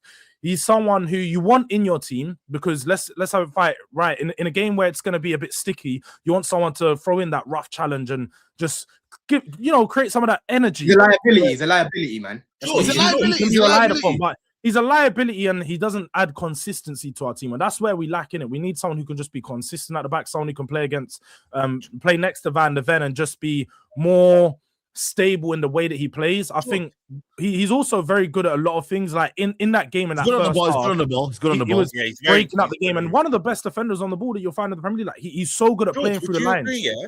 Sorry to cut you. Do you know why you Spurs fans must have been even more like fuming with him? Not only does it right in front of the ref, with the way the game was going and you lot were on an upward trajectory with 9 men, he's the type, if he stayed on the field, to probably score a header or get something. Do you know what I mean? That's probably why you lot were even more annoyed because he could have been like your secret weapon. Do you know what I mean? He done it against Newcastle. He scored the 2 goals in the final minutes. He done it against Newcastle. Yeah. But I agree. I think Romero, as much as I love him, he's a player who does need to be replaced. I think we said it in the summer. A lot of people thought that he was going to leave. Obviously, he ended up being a captain for us. But I think next summer, I'll be honest, I'd sign. Well, I don't even know if I have to sign because we got Viskovic, he looks to be generational, bro. I can't even lie. I actually think this guy's going to relax. Nah. He looks. He looks. Have you gave him your login, Don? He gave me his login. Him sent me his login, bro. I've been watching all the little breakdowns. You know when they, every touch in this game, and they show you every single little touch in this game. Where's he on loan? You know what's killing me about Romero? He's at Go on, Wolves. I was about to say, no, go answer the question. Answer the question. Who first. is this I guy? say that Hamburg. Is that Hamburg? The Hamburg, Is yeah. it You know what, Hamburg? Mero? When he did the mad thing in front of the No, ref, he he is. was killing me. Because the first thing he did, he went straight to Konate. I started begging him with Konate, yeah. So He's just silly, man. He's just and silly. it's like, bro, You know what the it is, ref though, told me- like- the thing is, I saw him do it, and I was like, no, surely he didn't just do what I just. You know what though? Do you know what though? I saw him do. Konate sold it. You know, like when Stone Cold does a stunner and that the guy does it, they sell Yeah. the Bounces around and that. Yeah, Konate And- sold it because it was a little and- kick. And Konate made And a do you know the beat out. thing is with it, Roms? I've It's said it, like, unavoidable. I don't actually. If that wasn't Romero, he probably would have got away with it. But his reputation precedes him. So Yeah, whenever he gets yeah. into these situations and you see Yeah. another player hurt, you just assume, yeah. Romero, It's he like, definitely done some shit. there. remember Xhaka He did it, and bro. certain He- players just Yeah, have to- he's gonna have that. He done it. It was like a tiny little kick out, and I think most players wouldn't have got nothing for it. They would have been like, "Oh, just get up." It wasn't that deep. But Romero's Yeah. already on a yellow. He was chatting shit to the referee the whole game. So he's like, "Bro, you're gonna hold this one now. Like, you deserve this." And I get it. Look, from the game itself, how we played how I expected. You guys, well, I didn't have no confidence on Midday Live last week. Whenever I spoke to Rams and we saw that, I said, "Bro, we're Yeah. gonna lose this game. Like, confidently, we're gonna lose." I He think said it we on just. Friday as well. Yeah, we lack so much quality in the attack. I think we lack ideas. We get the ball out to the wing. Like in that first half, I thought we were breaking Liverpool down, and we're getting to the final third. And once we got to the final third, there was just nothing. It was just like we got there, and there's nothing to do with it. So Thomas Frank just lacks so many ideas. He's out of his depth. I want him out. Jules, you mean to tell me Wrong Jules, that selection. I you think mean to tell me, yeah, that your Wait, first- let me just finish. Ben's call and Gray was another poor midfield selection. He just continues to choose the wrong players in the wrong positions. He went with Bergvall in the 10 and I don't even know what the formation was. It was 4-2-3-1, 4-2-2-2, 4-4-2. I don't even know what the formation was. But again, it just didn't look good. And that's the problem right now. We just lack so many things. And I think even if we go and sign a couple more players and we bring some more attacking quality, I still don't see it getting fixed too much. So Thomas Frank just has to go, man. That's why. I agree with Jeff. Thomas Frank has to go. I'm not gonna lie to you. Yeah. I think we all are clear on that. But can we talk about a certain somebody? Yeah, and I feel like for me, he doesn't get spoken about enough. You know, man like Mohamed Kudus. Can we? Because I think for me, he's a talented player. Yeah, I do. Are Tottenham fans not demanding more from Kudus, or have we overrated Kudus? It's one of It's the neither two. one of those. It's neither one of those. What we are seeing is a formation and system that doesn't necessarily work and doesn't bring the best out of its attackers. So Kudus, a lot of time, just runs out of ideas on what to do. In this game, he had a 2v1 majority of the times. Like we know in most games from him, he's going to be up against two defenders. But the problem is when you don't have another player on the other wing that's as effective as him, they just shift all of the focus onto the right-hand side. So it's very easy to defend Kudus. And that's where the problem is because our attack and fluidity is so bad and we lack so many, like, we don't have an actual system to attack. Let's get the ball to Kudus, cross it in. He's looking worse than he is, like worse than he should be. I generally think that Kudus will look a lot better under a new manager, and he's still been good. Like you can sit here and try to take the piss out of him, but I think he still lead the. Yeah, but he hasn't done as much. He's got like 5 or 6 assists and a couple goals. Like he's still been pretty good. Yeah, but I still think Been like he good hasn't enough. done enough, man. I feel Yeah, like we he's been demand playing more. every game like he is for Tottenham. I don't think I've seen flashes. I've seen individual brilliance where I'm like, you know what? The what was it? Fulham game, good shot. You know what I mean? I've seen some good moments, but I also think overall, I'm like, is this good? I don't know though, Saeed. I Who think like, who gave him the link? Who gave him the link? let's see. Let's Who be gave real. the link? Done. You know Definitely what, done. You know what? Who gave him the link? Who gave I him didn't the even- link? I didn't even- Oh, Don't smile. Who Sam. gave you the link? That's why I'm smiling like that. I ain't, That's why I'm smiling like that. I ain't revealing my sources, but I just wanted to step in on this comment because This guy, man. I know what you're trying to do, Said, and I agree with what George is saying, to be fair. Because listen, I'll say it, hands up. Kudus was shit against Liverpool. Like he was shit. He was shit against Liverpool. He was messing up breaks. Was very, very loose with the ball, etc., etc. But if we've watched Kudus over the course of this season, I'm actually flabbergasted that he is the player that you're actually deciding to talk about. You're saying we need to have a conversation about. One sec, I'm flabbergasted because one, what rating do you think that he gets that he doesn't deserve? The question is Kudus a good player? Every single person on this panel will say yes. I Has agree. Kudus been one of the better performers in the league this season on the flanks? Everyone will say yes. Everyone will say yes. The bar is low in the league, though. The league is quite poor in terms That's of not the wing areas. question. That's not the question. No, but let's be honest. But let's be honest. Yeah, but you put a question out there that you know the answer. But the point is this. The point is this. Yeah. So let me give you an example. Yeah. Mbeumo has been before he left for AFCON, he was diabolical. I agree. Wait. For 4 or 5 games on the spin. Are you hearing me come to you and say we need to have a conversation about Mbeumo? I would not say that. Do you know I won't say that despite the Mbeumo scored in critical games or like key big moments. But exactly. Big moments. But just hear me out, please. You're interrupting me. Just hear me out. The reason why I won't say that is 1, you're right, he scored in big moments, but 2, he's actually been one of your better performers this season. I'm not gonna come here and get onto one of your better performers this season. Yes, you can say in isolation he's played poorly, but in the end of the day, you're seeing a team that's suffering from I agree. bad management. So when we're talking about Kudus, I've seen games this season where he has literally put guys in a blender and he's been so key to our performances. But because he doesn't score, because he doesn't assist, oh, okay, it's not good. I'll give you an example. Brentford. Against Brentford, we won the game 2-0, yeah, at our ground. Kudus, no, don't say okay. You better have the same energy for Cunha then. Cunha has been rubbish. Kudus has been way better than Cunha. What are you talking about? No, but I'm saying the argument you're saying is that some games, where Cunha might have a good game. No, that's not what I'm saying. The argument I'm saying is Kudus has actually been good for Tottenham this season. That's the argument I'm saying. I don't think he's been. The thing is, I don't think he's been amazing though. I don't think he's been amazing. Amazing though. He's been amazing. I just said has been good. Who said amazing? I said Kudus has been good. Tobes, there was another game, yeah. You actually make a very good point where Kudus, he didn't score an assist, but I actually think he played quite well. It's the Wolves game. You know, the one that you drew 1-1, where he didn't necessarily score. Yeah, I agree with that game. Yes. Did his thing that day. He was causing them problems on that flank. Yeah. Listen, exactly. Listen, nobody's here telling you Kudus is world-class, elite player. We know his issues. He dwells on the ball for too long. Sometimes he disrupts counterattacks because he's too hero ball centric. Like he gets on the ball, he thinks he has to do everything. Sometimes he doesn't play with his head up, and it hampers his ability to actually find players in the right position at the right time. We know his weakness. But what I'm not going to have you do is come on here and criticize our best attacker this season. No, by the way, I created a conversation, by the way. They're coming with an agenda. What he was trying to do is you was following your agenda. I believe we should get more from Kudus. I'm not going to lie to you. I'm not going to say because I know the talent.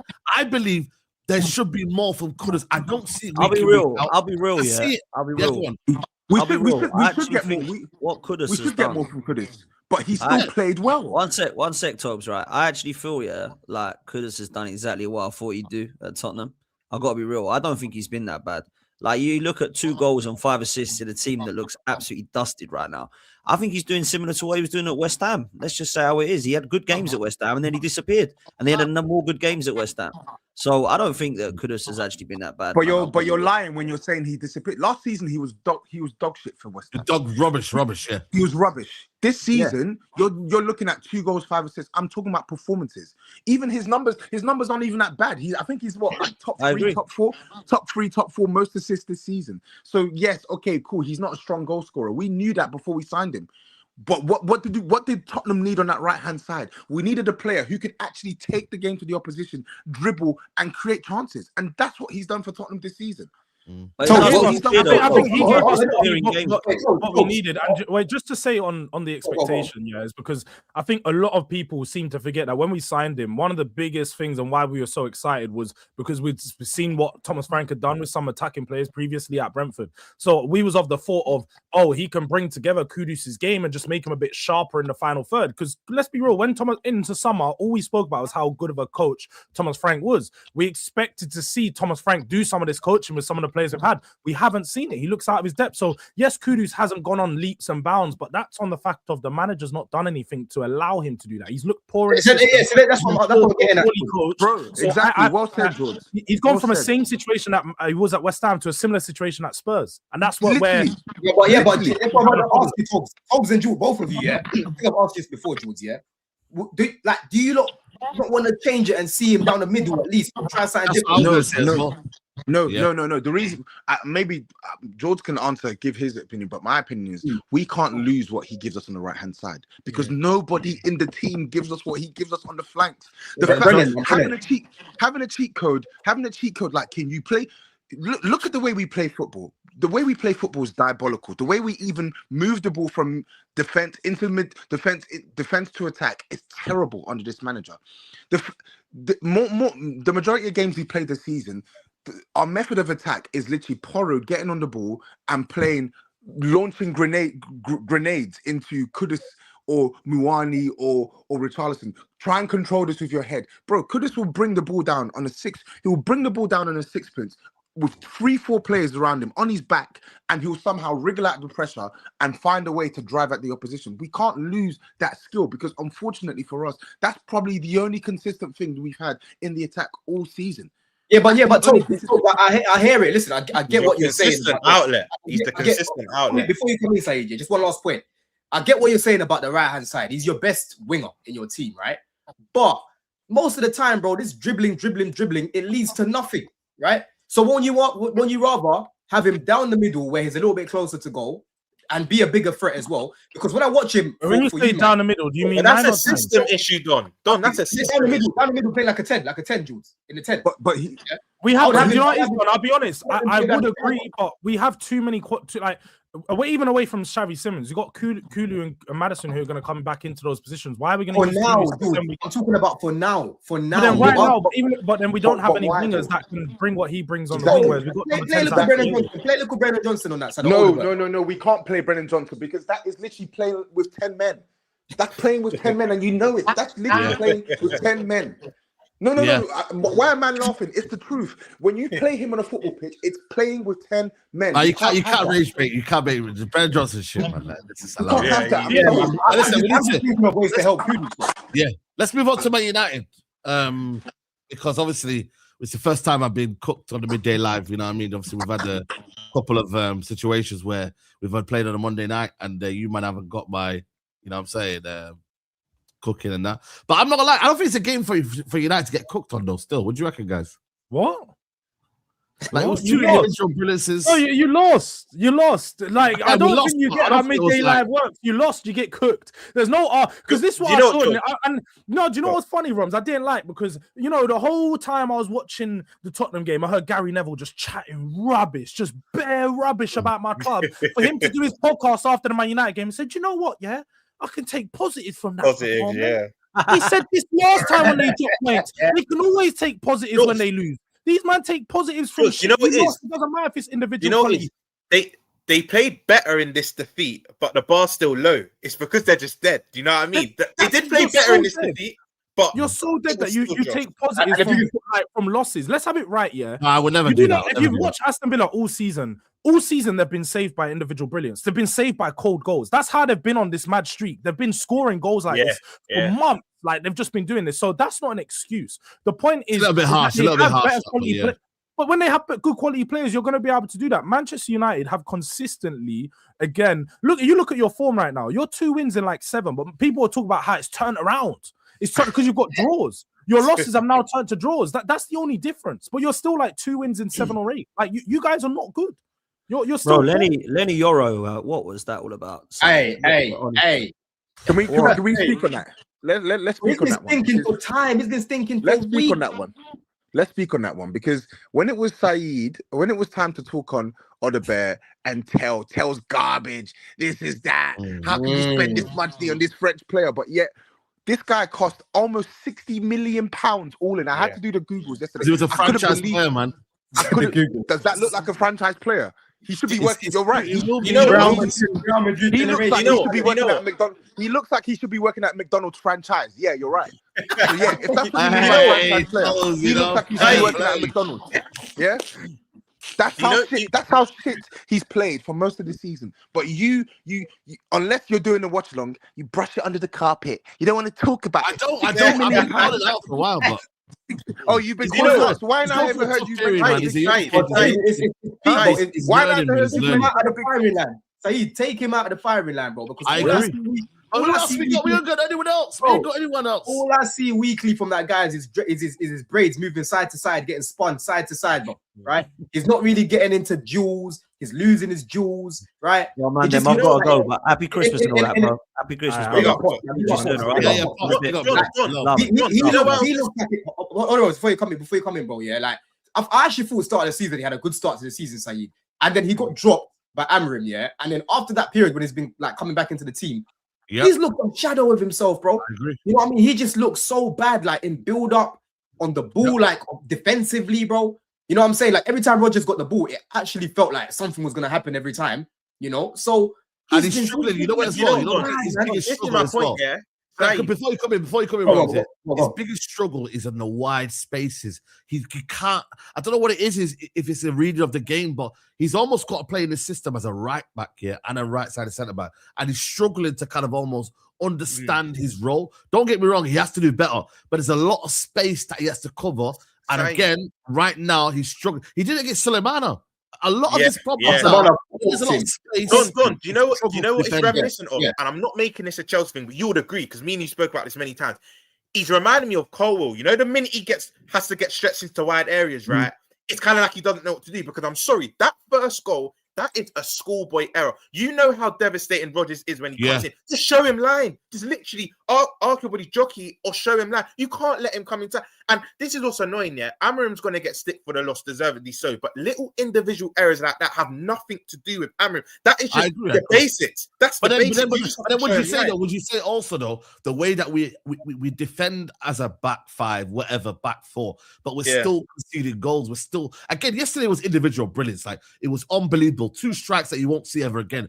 But it still happens a lot, man. We're still vulnerable at the back. So again, it comes down to the structure of our defending. Like that has to come from training as well. And you're relying on these guys to do that. Like Aiden Heaven, again, he's doing a job that he's not really meant to be at centre or centre back position. Lenny Yuro for me is better on the left hand side than he is on the right hand side.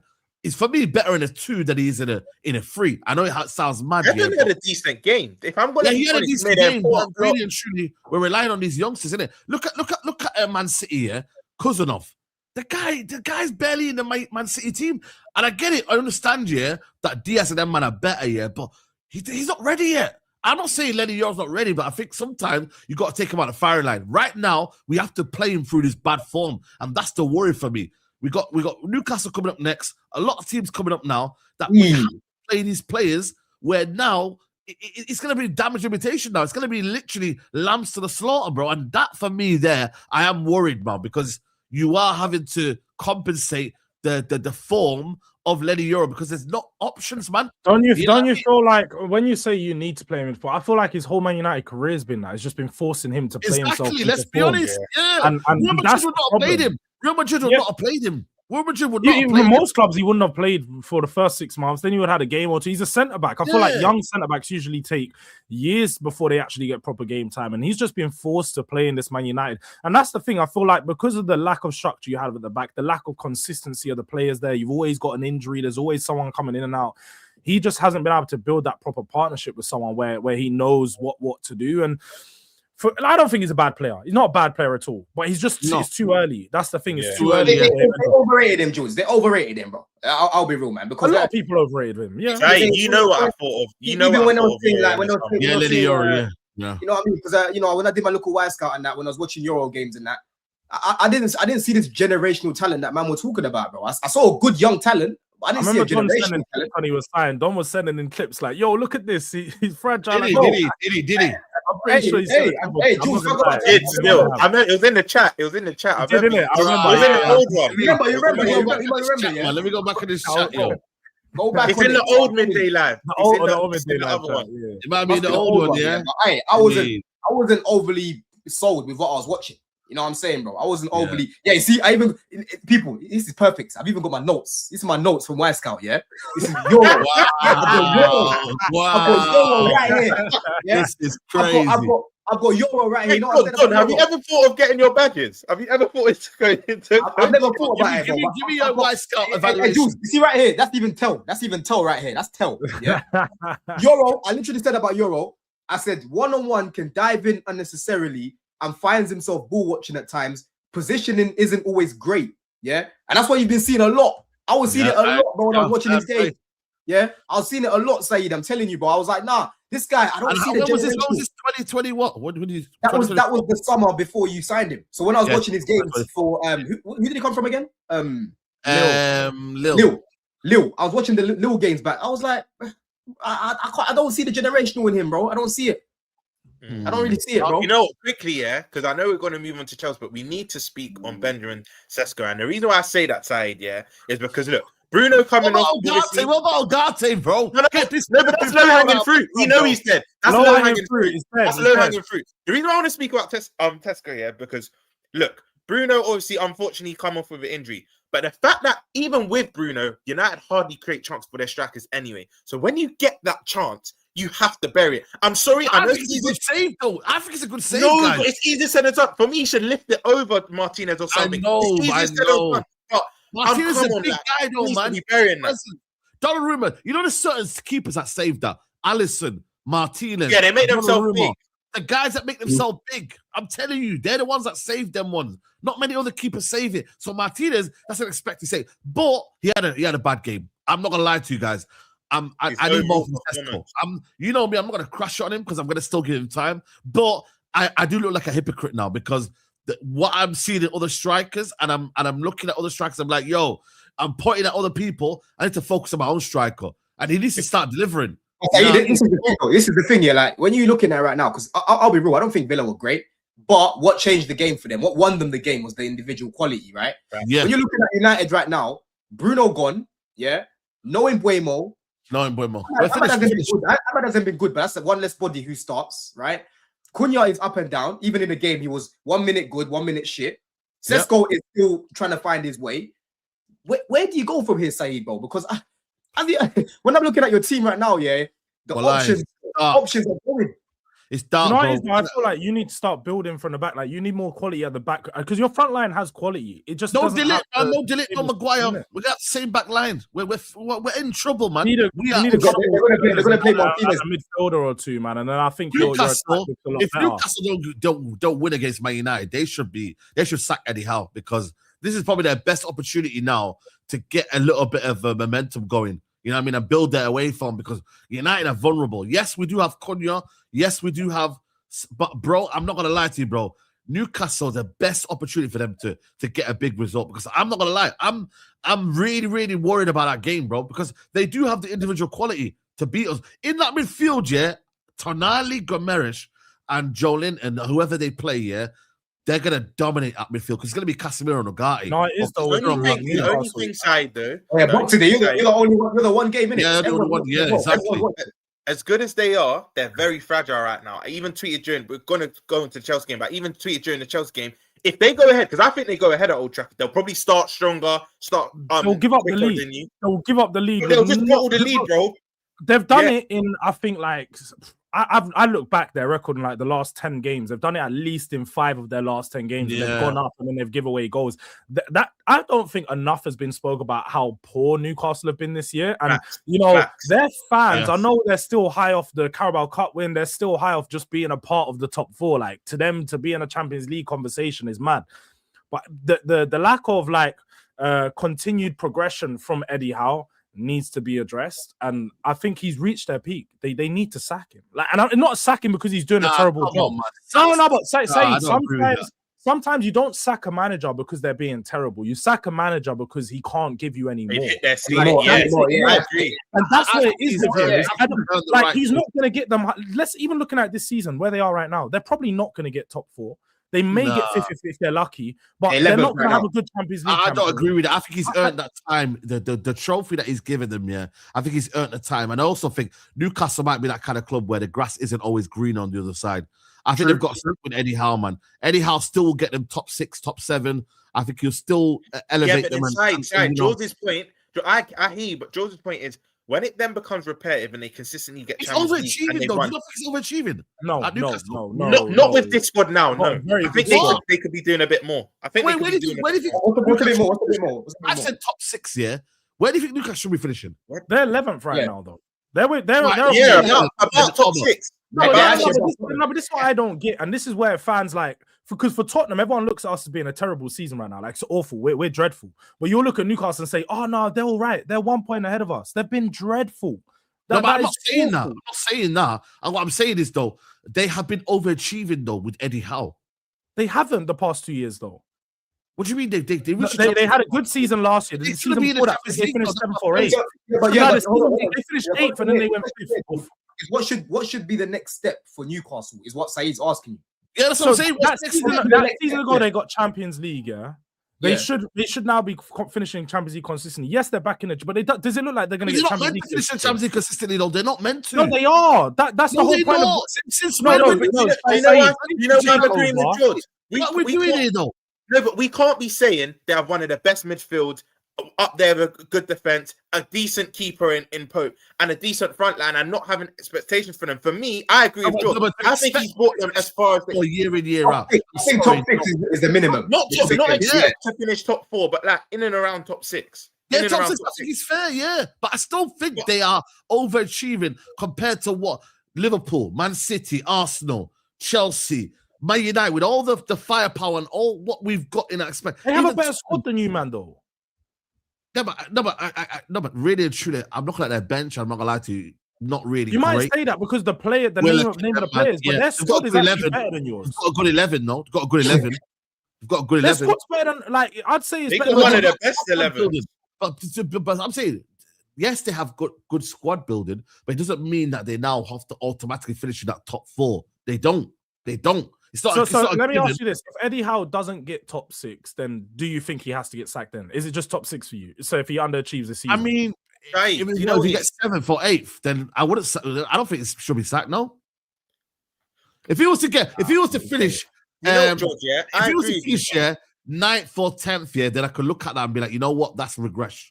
You know, I think two things can be right at once here, because I do agree with what George is saying, but then I do.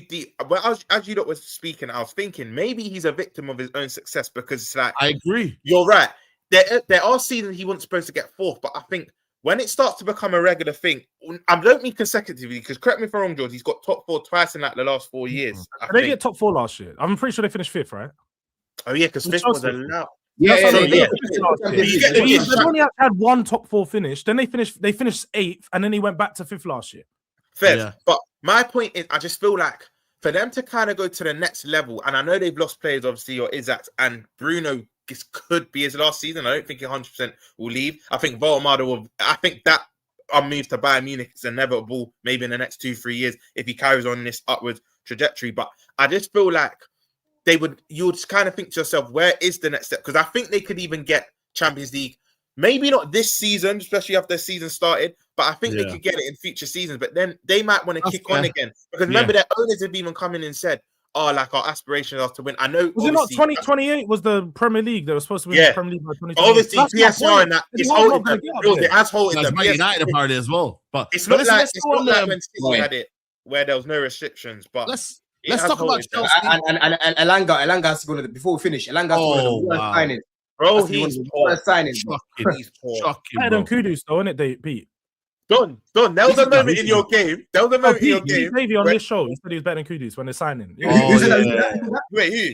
Pete Davey, yeah. He said Elanga was better than Kudus. Pete said Elanga was better than Kudus. Yeah, that's on this show. Don, I know you remember this. You see the Chelsea game, because it's basically intertwined in the Chelsea game. Yeah, there's a bit where you come on and you just run and he lost the ball, and Visser went to him like, "What are you doing, bro? What are you doing, bro? What are you doing?"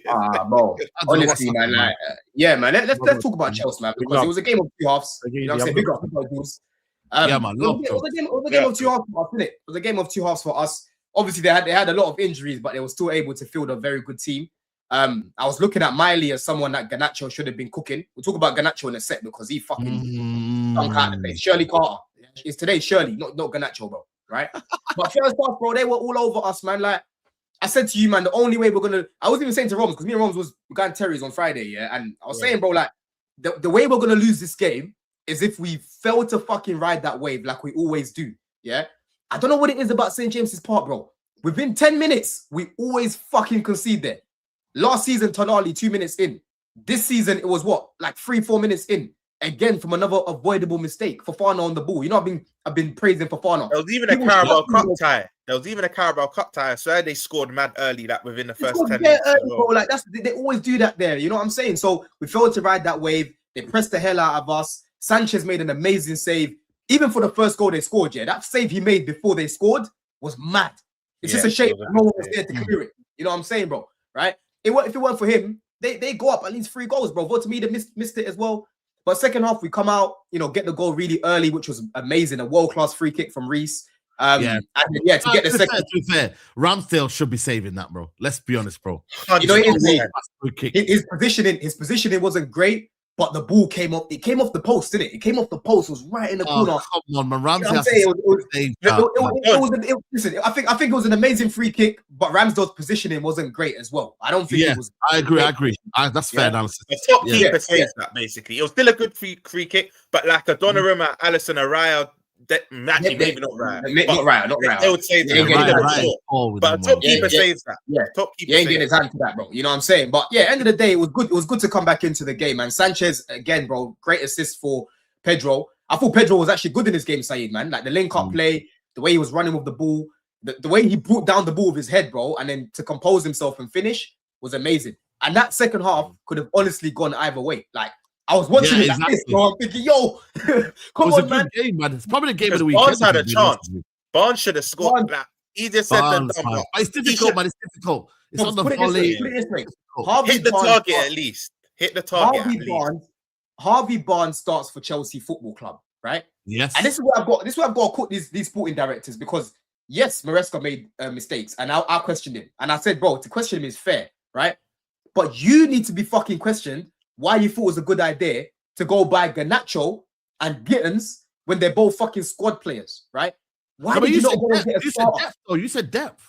They are depth players, bro. They are depth players. But you said we got the best depth attack in the league.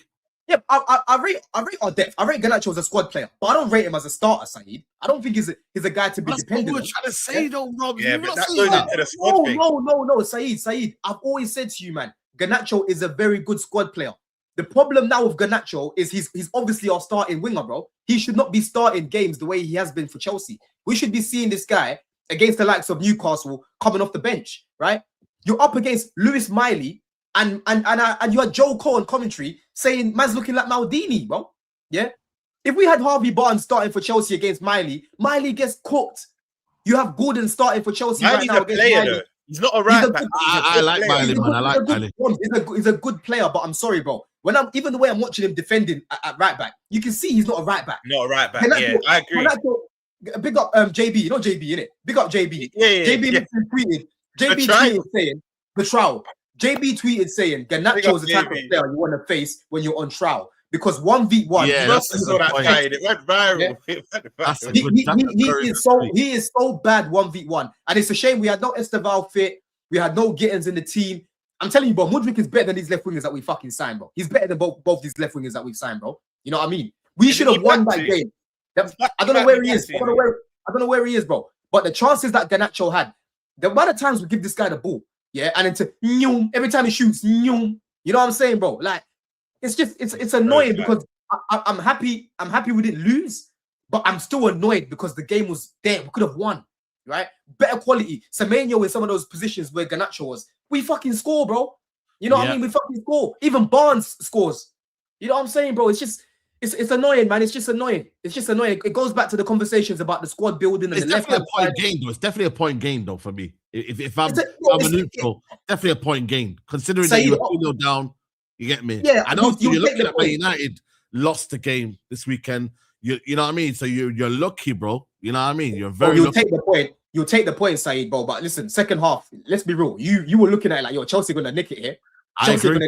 You know, and with better quality, they were dangerous to break. You know, Newcastle's a tough ground to go to. You know what it is, yeah? Maybe as football fans, maybe we're a little bit too entitled to think that we should go to places, to places like Newcastle, and expect to get 3 points, bro. It don't work like that. No, but Saeed, that's not the conversation here, bro. The conversation is how the game went in the second half. We had multiple chances.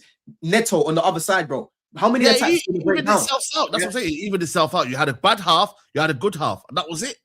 Yeah, but the point is we need better quality in these situations, bro. We could have won that game with better quality. Is the point that I'm making, bro? Because Garnacho. But then you can say that for them, though. You can say for them in the first half. Because if they make it 3-0, they had enough chances first half. They make it 3-0. I'm saying a draw was a fair result. I'm not arguing that. Draw was a fair result. I'm just saying, yeah. With the chances that we had, especially in the second half, we could have even walked away with a win. Is the point that I'm making? I can't lie. At 2-0, I tweeted, yeah, this game either ends 3-1 or 2-2. Because I think if Newcastle got the third, Chelsea probably would have got a consolation, but you would have had to do too much to get back in the game. But I said, if Chelsea get the next goal, they'll draw. Because for me, Don, and it goes into what you're saying, you didn't have enough quality on the pitch to win that game, but you had enough to get back in the game. And I predicted it at 2-0. I said, if Chelsea get the next goal, this will end 2-2. Because Newcastle are too fragile to let you win. Some of these chances are just ridiculous. Bro. Like Garnacho, bro, yeah, there's a chance that Enzo gave him, right, on the wing. All you've got to do there is cut it back into the box and someone will try to crash the box and score. Enzo shouted at him. You know who we got to speak about, Don? Do you know who we got to speak about? Hold on. He gave him the ball again. What does he do? He decides to go on his weaker foot and bang it over the bar, right? And that's what pisses me off about this team as well, because I've seen a lot of people trying to cook Gittins and that. Gittins hasn't been amazing since he's been here, right? But when Gittins plays, we don't give him the ball as much as we give the ball to Garnacho, bro. I've clocked, right? Garnacho gets the ball so much, and I'm like, this guy's weak, yeah? He's so weak. Why do we keep giving him the ball so much, bro? When Gittins comes on, the guy's meant to be 1v1 demon or whatever you want to fucking call him. He barely gets the fucking ball. And after the game, it's, oh, he was shit again. Give him the fucking ball, blood. Yeah, I thought about Meow, man. You know how much I rate Cole Palmer, right? And I know the emotional Chelsea fans in the chat are going to say, he's just come back from injury. Sorry, he's been back long enough now. That performance was unacceptable. I know he won the free kick. Fair enough. I think he dropped the shoulder on his man and then they brought him down. Yeah. But other than him winning the free kick, I'm sorry. I forgot he was on the pitch at the time. And you know how much I rate him. And a lot of Chelsea fans saying we're managing, he might be still playing with an injury. I'm not really trying to hear that now. He's been back enough game. What are you saying about his performance, bro? Because for me, he was non-existent. Yeah, I think the first half, no one was existent. I think everyone got smoked, right? And then second half, I thought again he had a good start to the half. He won the free kick and whatnot, but again he wasn't effective in the game. You're right. I thought Caicedo absolutely bossed that midfield in the second half. Tonali couldn't get nowhere near this guy, bro. Yeah, Tonali was fouling him. Like people make me laugh when they say Caicedo is just a destroyer. Did you see the passing range, bro? The way the passing was good. Attacks, bro. It was mad. And then Enzo Fernandez, Saeed, he didn't start the game. Changed the game. He changed the game. We're being run ragged without Enzo. Because if Enzo started that first half, you would have heard it's Enzo's fault, right? He came on, he gave us more balance in the attack, was helping us progress the ball, right? Was cutting through their midfield in the second half. But yeah, Palmer, I'll be real, Roms, yeah. I've seen Palmer play worse, man. He wasn't good, but I've seen him play a lot worse. You know what, yeah? I see it in the chat. I have to bring this up, yeah. If you think that Gordon incident was a pen, I don't know what sport you're watching. That was a good old-fashioned... No, I'm sorry. I think that was a penalty. I think that was a penalty. Nah, man. Yes. That was not a penalty, bro. That's a 50-50. Because you know what it is, hold on a minute. He doesn't. Let me explain. You know what? For me, it's a penalty. Yeah, people can say it's a shoulder to shoulder. Yeah, but I think the contact starts from the knee first, and then it goes into the shoulder. I think for me, what everyone's looking at is the shoulder to shoulder. It's the knee. He actually goes in. Nah, man. Yeah, but go watch it. Go and look at it. You know what's funny, yeah? I watched it a lot of times. No. Let's get it right. If that happened to Konate and Van Dijk and we conceded the penalty, you know, Ty, you know me, yeah. Whenever I see a decision in other games, I always put my club in their shoes. Do you know what I mean? I always think if this happened to one of my players, how would I feel? If Konate and Van Dijk conceded a penalty because of a challenge like that, I would be losing my head, bro. You know what's even funny about it, bro? These man, they love to get propped about their fucking physicality and how they press. Anthony Gordon pressing, he even fucking hurt Gusto in the first half. It gets given back to them. They don't fucking like it, right? Gordon didn't even have control of the ball, Saeed. It was a 50. Look at this. I'm gonna play you, yeah. Look. It was a clean contact, bro. Clean contact with his shoulder. Look. You're gonna see here. Look at this. Say it mad slow, bro, because a copyright, obviously. Yeah. No. So you watch this right now, yeah. Look where the contact comes in, yeah. You're looking at it right now. I've seen it many times. Look at this. Look where the contact comes in. It comes from the knee first. Look, it comes from the actual legs first, not the shoulder. Watch this. Watch this. There, can you see there? Oh, That is come a on, foul. Saeed, man. Saeed, Look man. at it. Are you watching this? It starts from here. Look. It starts from there. That's the problem. Look, it happens Saeed. there. Look at that. That's a penalty. How can that not penalty? Saeed, no. And then he Now goes you're- in with the now you're shoulder. being- Now you're being silly. You're being silly, bro. I'm sorry, it is. In order to generate that power with your body, you need to put your knee down in that position, bro, Yeah, to but shift bro, man it out the still way. doesn't mean you're not penalize your attacker, though, bro. You know what? Look, You tell man There's go no to the intention to say, play Saeed ball, wants- yeah. No, don't. Saeed wants him to fly into him and then just dive onto him. You need to plant your foot like You need to Don said, plant your to foot Oh, down, man, bro. generate I'm that power. sorry. You Otherwise, need to plant Chalobah your would foot. end up on the floor. Chalobah would And look end at up that, Saeed. diving Gordon didn't even have control of the ball. It's a 50-50, What do you and he mean? lost the battle. He lost the battle, It bro. doesn't matter. You don't have to have control of the ball. Look at Konate Bro. versus Thingy. Hold on a minute. What did Konate do? Now, Saeed, keep it there. Yeah, against you. Look at, hold on, Saeed. Keep it there. The reason why Gordon went flying, yeah. Look at how Chalobah's positioned his body, right? Look at his body shape. And I look at agree. Gordon. He's trying to get into the ball. Yeah. Gordon was not ready for that, bro. If he was ready, he would have shifted him back, and he wouldn't have fallen the way he did. He got shifted. He got shifted. So why was Like the Gary Konate Neville. one different then? Why was the Konate one different then? Wait, When you look at what incident are you on about, Side? What can Yeah, I? what Konate incident one you on Thingy. What's his name? Nonto. Even though it's not similar to the way that this happened, yeah. But if you look at it with the Konate one, he still catches him, even though he's not really getting the ball. Nonto, he's not really going to get the ball. He catches Nonto, and that's But Saeed, this is side to side. Saeed, this is that's going to ground. If Chalobah came from behind, yeah, and rattled him in the back, it would have been a penalty. Bro, he went side to side with him. Look at Gordon's body shape. He's not even ready, bro. That's why he got shifted. Look how weak he is. Oh, man, this is crazy. That is never a penalty. That is I'm never sorry, a man. penalty. I've seen them be given. Saeed, yeah. Saeed. I've seen them be given. I've seen them be given. Saeed, look into the camera, honestly. If the lit Martinez someone does that, are you, bro? You're going mad, bro. I can't complain. I'm being serious because what it is, yeah, you got to remember. I just look at that point there and I'm like, yo, is there shoulder to shoulder? Yes. But I believe the first contact is with the knee across Gordon, and that's what makes it for me a penalty. Because it it wasn't the knee. It wasn't the knee that made him fly. It was the shoulder. It's the fact that he came in. Yeah, and shifted. I don't know. Let me know in the comments below. Pen or no pen? Let me know in the chat. Pen or no pen? Pen or no pen? Maresca shouted at these guys because we weren't showing no aggression. Like you can know, argue. no context fan TV kind of hits the nail in the head.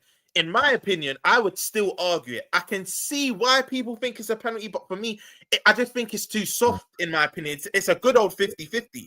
Exactly. If it gets given, I'll be like, I understand why. But where it's not given, I'm like, bro, I can see why it's not given as well. Yeah. You know what I mean? Like, it could have gone either way. Okay, penalty. There's a couple of Chelsea fans saying penalty as well. Nah, man. No, Timmy, he's an Arsenal fan. Right? Big up Timmy. Timmy, he's an Arsenal fan. No, not him. There's another guy in the chat. Gordon wants to be a bad man, but when it's time to be a bad man, he can't be a bad man. What going for him?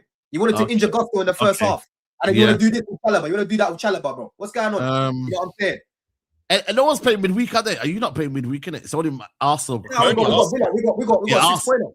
We got 6 pointers, Saeed, bro. No, midweek done. Midweek. I'm saying our next game, right?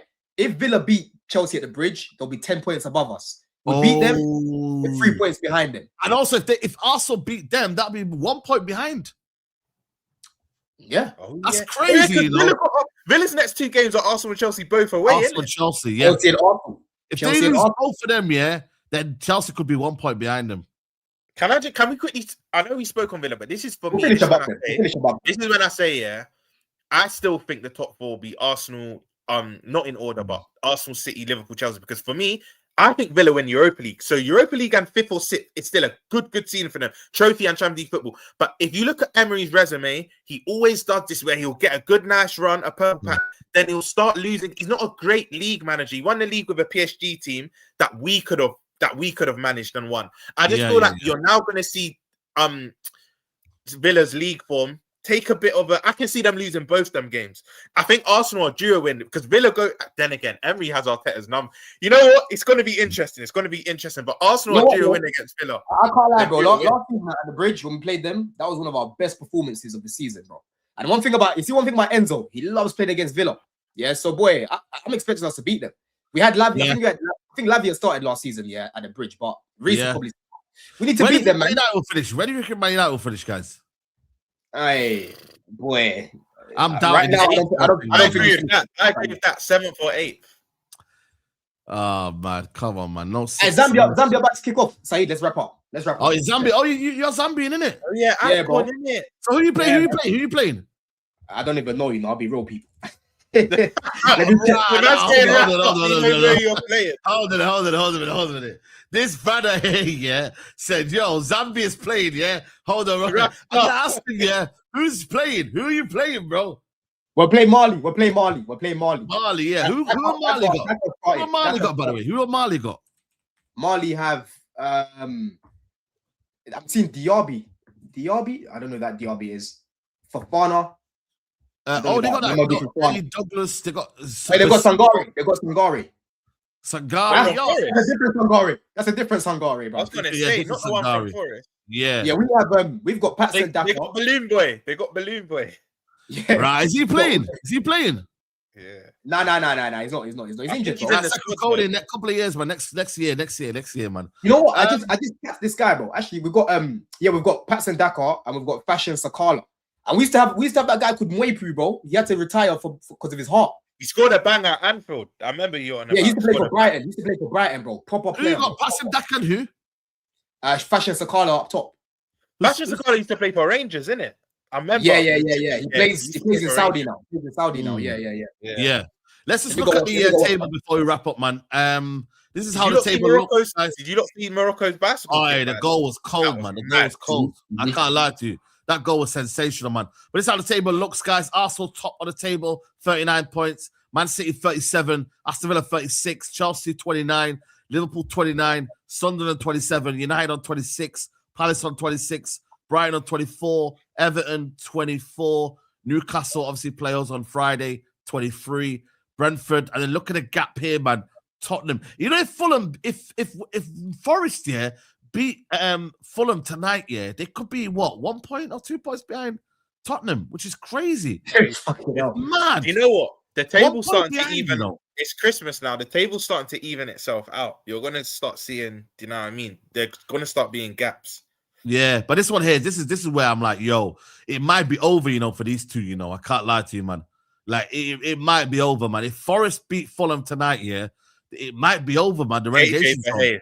KJ big up, but behave, bro. Yeah, but it'll be 8 points, Look. It'll be 8 points. It's already, 5 now? If Forest beat Fulham tonight, it's 8 point gap. That's a lot, man. Mad, Relegation mode might be done out here, man. But listen, let me get this super chat before we wrap up. Big up my guy N79 says, listening to you lads, it's a good distraction for what's happening in my country, Australia. Thank you. It's looking dark for United. Big up my guy N79, always, man. Big up, man. 17 non-penalty goals first season, great debut season. But Jackson, 14 non-penalty debut season. He's shit. To fair, TK much better, y'all. All-around game, but still. Yeah, but then you kind of made your point in the end, bro. Like, yeah. I don't know what you're trying to find there, but you made your point at the end. Ekitike is a better player. Simple as that. And you'll get as much goals. Didn't know Mike Tyson was a big Tottenham fan. It was when Tobes came in. He had like a list. He had a list. I think it was look at the way we're playing. I'll chat to you separately, but KJ, just look at the way we're playing, bro. Like, I was with you, but it's allowing. Yeah. Kudus, the Regents and Maximum. I don't think he has that much tech with them. Maximum had more tech than him. Can't lie. Reece last-ditch tackle on Barnes was class. Yeah, I agree with that, man. That was world class. Barnes and God, proper diving rats. Gusto legs would be in peace if he didn't jump 10 feet into air to avoid it. Happy Chalobah tackled the rat. And, exactly. I don't know what this guy's saying here, man, but yeah. What team was that when Gordon got sent off as well, the little twat? I think that was to Don. That last chat was. Go back to it. That's a boy in the strap pajamas. That's rude, bro. Aye, that's crazy. He's wearing stripes, isn't it? Looking like Shmoo right now. Shmoo on man. Yeah, man. But no, lit show, man. Obviously, we're gonna be back next Monday when United play on Friday. You lot play on Saturday. And is there games on Sunday as well? Let me check, bro. They've Yeah, fucked up Spurs have Palace. I see it earlier today. Spurs and Palace on Sunday. Yeah, so all right, cool. So Saeed, on hold on, let me read it out. Yeah, so Oh shit, there's no games. Oh yeah, there is. Yeah, Saturday. Yeah, There is Saturday. Spurs and Palace play each other Sunday. That's the late. And then we play again next week as well. You know, Thursday. Bro, every 3 games, Yeah. bro. Every 3 days. Sorry. Jeez, man, that's madness, yeah, man. Saeed, you're the only team that's playing on Boxing Day, yeah, and then everyone else is playing on Saturday. So yeah, that's lovely. yeah. That's lovely. All the eyes on Hopefully you. we get the job done, and then we just hate watch for the rest of the week. You know what I mean? But I ain't gonna lie to you. I'm not gonna lie. We're not gonna win that game, so it is what it is. Like, that Forest game's got a potential banana game about that one, and obviously the other ones as well. So let's see, man. How are the lads? Yeah, man.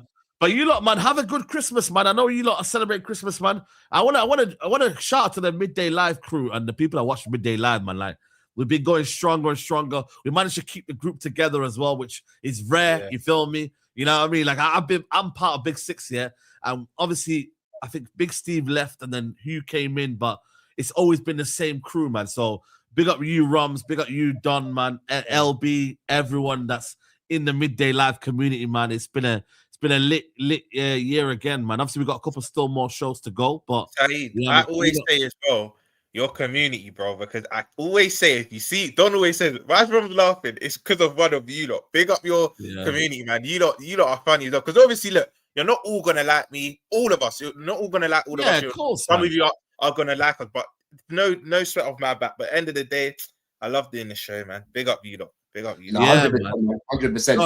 Don, Don, big up to you as well, bro. Always, man. No, come on, bro, man. Hey, late our Blue Diaries, people. You know, make sure that you lot are there. You know what I'm saying? And then I think me and Rance should be going live. I'm not too sure, you know, because I need to do some Christmas shopping, man. So if I'm home on time, we'll go. Bro, man's been late. Don. Every A little trick, yeah. This is for everyone. It's not even a little trick, but everyone in the chat that celebrates Christmas. Bro, I was gonna go out and do Christmas shopping, Westfield, and I thought, let me just get everyone a universal gift card, bro. You could just sort it out. Just buy a few of them and just give them out, bro. Because that way they can buy what they want. Do you know what I mean? 100. But yeah, man. So yeah, I might be on with Rance. We'll see in it. But yeah, Blue Diaries will definitely be about people. So check it out, man. Make sure. There you go, man. There you go. Make sure you subscribe to everyone's channel. I'll be back later on 5:30 therapy show. You know show. what I do? Quick shameless plug here. We were in the studio yesterday. This was an all-timer stream. 7 o'clock. So Christmas. When's Christmas? Thursday or Wednesday? Thursday. Christmas Eve. Yeah. I said I'm lazy. I can't be asked for all the rapping and that. But Wednesday night we were in the studio. We were doing an AFCON draft. All-time African players that we've watched. So not a Bede Pele and all of that, but the players we watch. And some of the teams are good, some were stinky. But you look out for that Wednesday 7 p.m. AFCON draft. There you go, man. Mali are playing right now, so go and check that out as well. I'll be live for the Egypt-Zimbabwe game. I'll be live for that one, people. Salah hate watch, you know what I'm saying? So we're gonna be there for that one. Bro, he's not even in Liverpool, man. Like, give him a rest. Listen, man. Salah hate watch. You know what I mean? We'll be there for that one, man. But yeah, man, people. I'll see you lot soon, guys. Take care. Bye-bye. Peace.